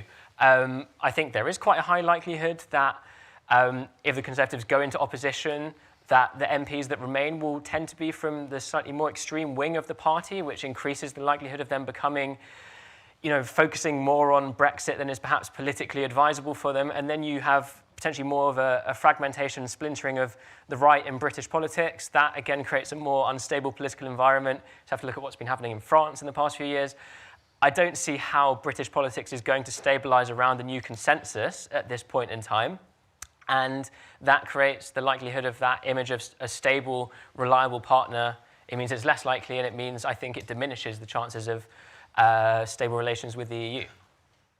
Actually, I wanted to ask you a question that comes from the last session because Neil there was quite strident in his remarks about the UK press. I think you'll find Jennifer. Well, no, I'll go to Jennifer as well. And I just wonder what both of you made of that. I mean, to what extent has the press been behind Euroscepticism in the UK? And to what extent was the press behind the movement that took us to the Leave vote in 2016? I think the press has been hugely influential, and there are probably academics in this room who have done the studies looking back at the referendum that Harold Wilson led. The papers were overwhelmingly on the side of staying in, which was a complete switch to 2016. And I think the newspapers played a huge role in setting the debate, especially on the Conservative right, in framing how the EU was perceived, where it's sort of, plucky Britain versus Brussels bureaucrats. I mean, I think these narratives were all sort of born in the British press, and then there's Boris Johnson himself as maybe not the source of the classic Euro myths, but someone who managed to sort of perfect them and bring them take them to new heights. I'm thinking back to his role as the Daily Telegraph's Brussels correspondent. There's maybe a bit of mythology itself about Boris Johnson, but just as one example. So I think you can't deny that the press was hugely influential in the ultimate result in 2016, but it wasn't the only factor. Check on my water. Better switch off the microphones now because I'm going to tell a horrible truth about the media, the press. We're not as important as especially people who work in it. Often think to the extent that the press shapes national debates, it also reflects it as well. I remember once sitting in a press conference with a British Foreign Secretary who was negotiating the EU's constitutional treaty, and he explained the blow-by-blow of that day's talks. It was fascinating, actually, because he had a very good, legal, wicked sense of humour as well. And he explained it all, and a prominent Eurosceptic correspondent for the Daily Telegraph, Ambrose Evans Pritchard, sunk his head in his hands. What the hell am I going to write? And the Foreign Secretary said it's because they were talking about the Justice and Home Affairs element of the constitutional treaty. This Foreign Secretary said it's very simple, Ambrose, 1,000 years of Magna Carta under threat. And that was the front page of the Telegraph the next day. The name of that Foreign Secretary was, of course, Jack Straw. So what I'm saying is that the media reflects and plays a part in shaping a national debate and a national consciousness which already exists. So let's go back to Labour, for example. I gave you the example of Jack Straw, who was a delight during those constitutional treaty negotiations. I've never had or heard a more wicked, mischievous and entertaining readout of EU negotiations as from him back in that day. Look at the person who kept Britain out of the euro. Should probably have a statue next to Oliver Cromwell in front of Parliament. It's Gordon Brown. So look, what I'm saying is that I think the media, to the extent that it's ever successful, is when it's in tune with and in line and reflects and shapes national consciousness. Another very horrible truth that I will reveal to you now is that British newspaper circulations are falling. Part of that is the change in the world and the internet and all the rest of it, but it's also part of the fact there is a real cleavage, a real estrangement and a real separation between the elite, which includes the media and certainly the people who edit newspapers, and the people who vote in this country. Again, a horrible truth. I worked for a newspaper that campaigned for Remain during that Brexit referendum. So I think you can overstate the role of the media. The media in all kinds of ways is probably in decline, partly because we have a political elite that is in decline. And one of my points has been that if that political elite wants to renew itself, or any political parties want to renew itself, it needs to move on, and that probably means the media would have to move on too. Brilliant, thank you. Right, we've got 3 people who are refusing to use the Slido. There's a gentleman here, there's the House of Lords in the front row typically, and the lady there. Right, we're getting on to practical specifics. Look, the way to sort out the Northern Ireland Protocol is extremely simple. Ask the people who work in retail, of which I am one. Any retail UK delivery is extremely regimented. There's remote tracking from depots. So the idea that a GB truck driver on Northern Ireland duties is then going to cross over the EU border, it's just not going to happen. And anyway, GB goods for Northern Ireland and GB goods for the Irish Republic are in quite different containers. So why can't you just recognise the world, have a worldly wise, pragmatic solution, trusting the self-policing? There's no need for checks in the Irish Sea any more than there is on the Irish Republic border. All right, I'm going to ask one of you to, we're going to take all these 3 questions. I'm going to ask one of you two to come back on that and note, I suppose the answer to that is why the EU won't find that acceptable, which I think is why it won't lead to a solution. Nick, can we just get a microphone up there? Sorry. Thanks very much. First of all, I'd just like to say, as I work for the European Affairs Committee in the House of Lords, I know nothing about principals taking credit for my work.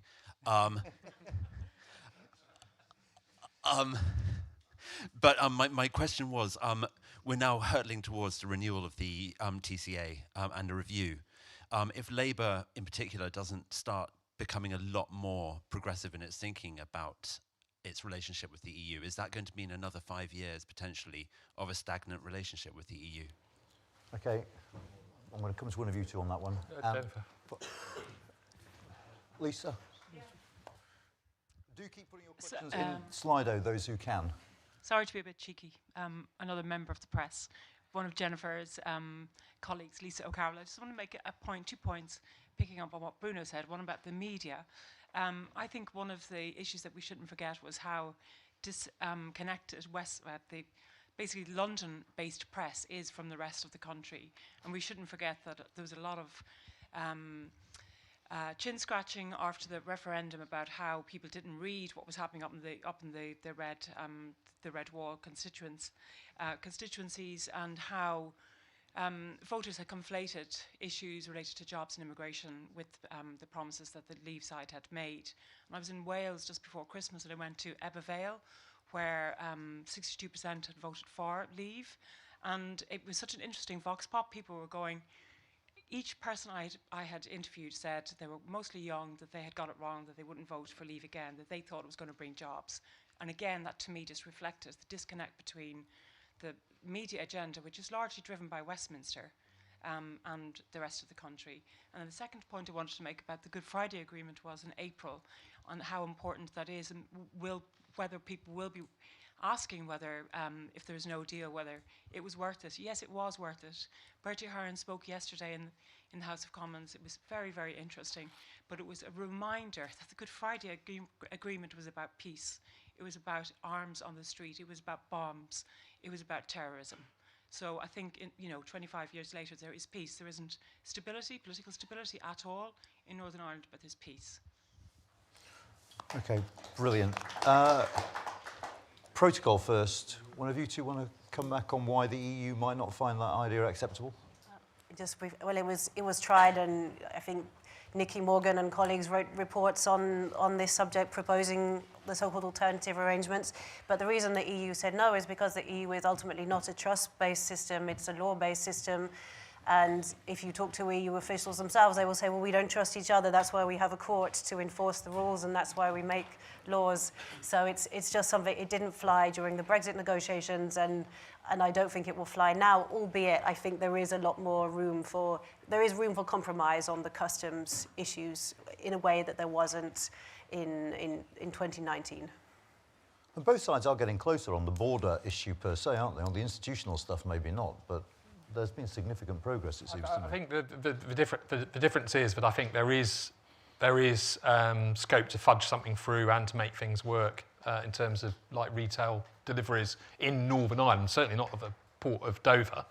That's completely different. But I think there is, because I think Northern Ireland is, a case apart, and given the grace periods which have been around now for a couple of years, in terms of risk, there doesn't seem to have been a great problem, and I think there is more flexibility there. And judging by what we've heard coming out of talks recently on the customs issue, there seems to have been there seem to be more developments. Much more difficult is and more thorny is the SPS issue and SPS alignment, and the part of one of the things that's really interesting actually about Brexit in terms of Northern Ireland is it really has shown, in terms of a big economy right next to the EU, how the EU's SPS rules are protectionist. And again, per se, I don't see that as a negative thing. There are things that are very important to protect. Safety is one of them, but also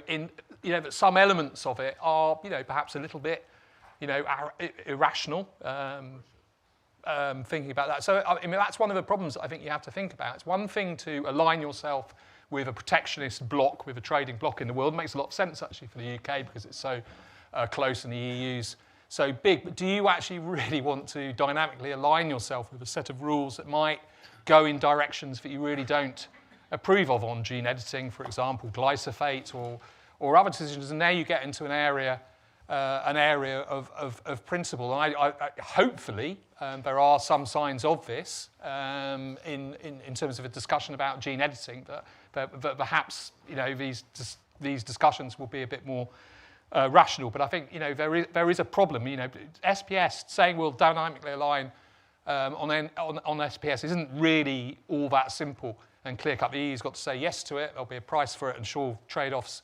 elsewhere, and there is a cost for it. It means you have to align yourself with policies that you might really, really not like. On the next question from Nick was on the TCA renegotiation. So two things here. Sophie, firstly, do you see any sign that Labour are thinking about this or have got ideas for it? And secondly, to you, Joelle, I think when that renegotiation comes around, from your work for this report, can you think of a couple of things that it might be worth thinking about in the context of that review? I don't get the sense anyone is really thinking about it yet. And of course, it will happen with a new commission and a new UK government. So how prepared people are is anyone's question. But do you... Yeah, I think that was the first thing I was going to say, really, is that we might be in a completely different political context by the time those sort of renegotiations open, so it's quite difficult to predict what the approach would be. But I think, you know, sort of Labour are keeping the cards relatively close to the chest, or, you know, they're not going into specifics anyway, much beyond sort of we'll make Brexit work and we'll sort out the protocol, which sound like great goals, but don't have a lot of technical detail behind them as to how they would get to that end point. But from sort of everything they're indicating so far, it looks like they would, you know, not be seeking sort of completely overhaul everything, renegotiations, can't say that word, but really would rather be sort of building on the current agreement and the provisions that there are in the TCA as is for sort of, you know, deepening cooperation. So which I think doesn't mean we're going to see a complete radical shift in the current arrangement that we've got now, apart from maybe close cooperation in some areas, you know, like energy or mutual recognition of qualifications and things like that. So I think change will be slow and incremental. It might be closer, you know, somewhat closer than what we've got now, but I don't think we'd see a complete radical rethink from where we are. I don't think so. Joel? Yeah, so this is slightly going over what I mentioned at the very start, but Nick, I think your phrase was, will relations stagnate or something in that line. I don't think stagnation is the risk. I think an active sort of worsening is the risk, because I would say sort of the TCA in the years ahead is sort of, it's a road paved with, you know, bumps, if not landmines. To give a couple of examples, one that also was noted by Bruno is electric vehicles. So from the start of 2024, a higher proportion of your electric vehicle, if you're in the EU or UK, is going to have to be manufactured inside the UK or EU in order to carry on qualifying for tariff-free trade, otherwise 10% tariff. The problem is we don't really have the infrastructure on both sides to build enough in-house to meet those requirements, especially the UK is struggling with this, but the EU is also not plain sailing. So there's a real risk that you significantly hamstring your own industry in a vital developing sector if you don't find a mutual agreement. And this is crucial here. It's a mutual agreement. They need to come to terms on how you revise the rules of origin in the TCA. And so that's going to require cooperation. And given where we are, you know, there is a risk that you don't do that and bang, tariffs on your electric vehicles. The second one then is data adequacy, which is a slightly more kind of more in the UK's court here, which is basically what this does. The EU says UK data protection standards are equivalent to the EU's, therefore businesses are more or less allowed to share personal data freely between the UK and the EU. You don't have to sign contracts which can add sort of millions, billions in administrative fees. So this is vital for a number of service industries, but it expires in 2025, this agreement. It's quite unusual for the EU to make a decision that has a sunset clause like that, but the reason is because the UK government made quite a big play after Brexit of revising GDPR regulation. You know, this, what it portrays as overly burdensome data protection requirements, cookies, banners, that kind of stuff. They're still talking about revising it. We've not really come to a firm conclusion on where the government is yet.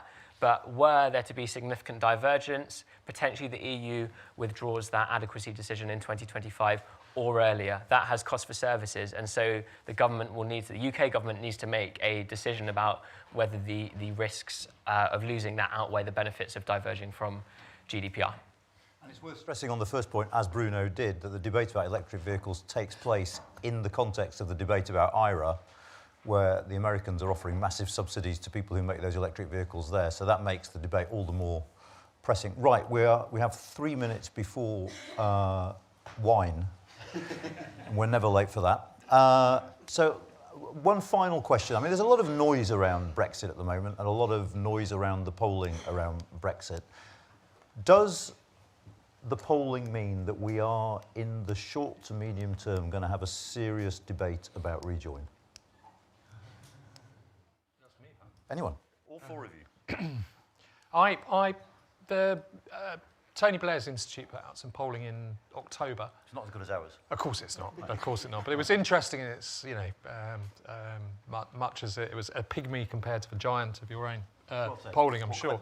But it had an interesting figure 15. But it was quite interesting. They asked people, rather than asking them about, you know, the Leave Remain identities, they asked people about where they thought things would be in 8 to was it 8 to 10 years or 8 to 15 years? And it was quite interesting. Overall, I think it was only about 1 in 3 people thought that Britain would be either have rejoined or be in the single market. Actually, 19% thought it would be a totally new kind of a relationship. Among people who are now voters who couldn't vote in 2016, the numbers who thought Britain would rejoin or join the single market were even lower. I can't remember the precise figures, and I found that quite interesting. Actually, I don't think people really think, certainly at the moment, that in the medium term, which I would say is 10 years, that Britain is going to rejoin or is going to rejoin the single market. I think in terms of incremental stuff, there's lots of things that have to work in this new world that we face, things like the electric vehicles. So let's hope they can make that work. If that doesn't work, then you know, God knows what's going to happen. GDPR, I think, is very straightforward because it is either or. It's either the EU's way or the highway. So that's very, very straightforward. Most level playing field stuff. You know, the bar is set so high for remedies under the level playing field. I don't really see that as a clear and present danger. And there are some things that people shouldn't do to get closer to the EU, like give out loads and loads of visas in hospitality or haulage. For example, why shouldn't they do that? Because it's really, really important that actually British governments turn round and focus on making semi-skilled jobs that are very, very important to have as country functions, like logistics, as we saw during the COVID pandemic, are good jobs that pay well, have a future that people want to work in all their lives, and that they would be happy for their kids to work into, and our schools should reflect that rather than prioritising people going to university. So I'm just giving you an idea of some of the things that need to be done, have to be done because it's the EU's law and there's an equivalence. One of the things that a new government should not do is chase the shibboleth of financial services. The City of London really does need to stand on its own 2 feet there. Look at David Cameron chasing carve-outs for the City of London in terms of the renegotiation and all the rest of it. He achieved a goal that no one else wanted outside the City of London. So I think it's really, really important that this moving closer incrementally. There are some things that shouldn't be done. There's some things that should be done, primarily making life in Britain better for the majority of voters who live there. And I really don't think that rejoining or the question of re-entering the single market, I don't ever think it was on the table anyway. I just don't think that's going to happen in the medium term, which is 10 years. Sophie?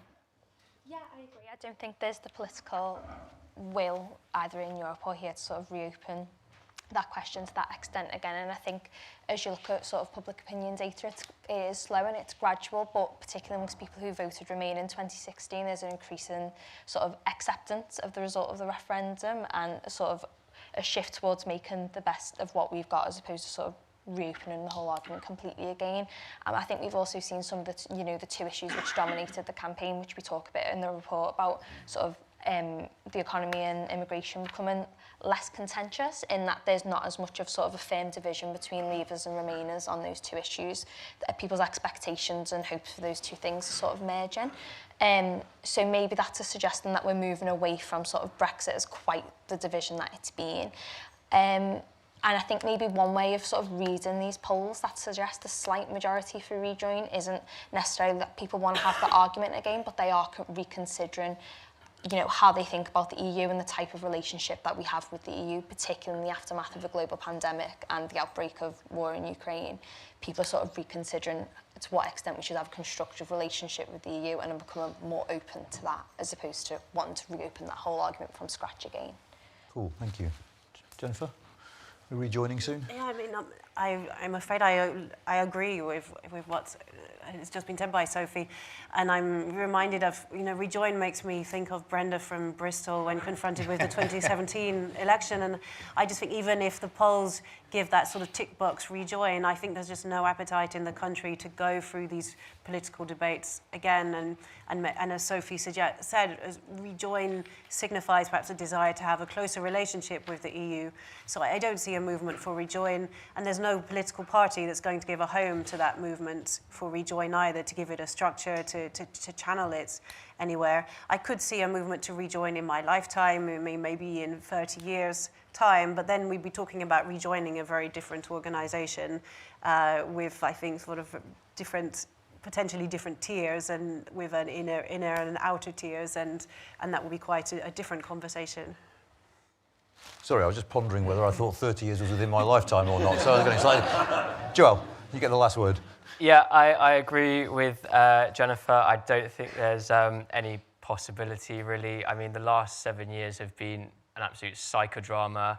It's ripped both parties apart to a large degree, and it's sort of seen policy making grind to a halt for a number of years.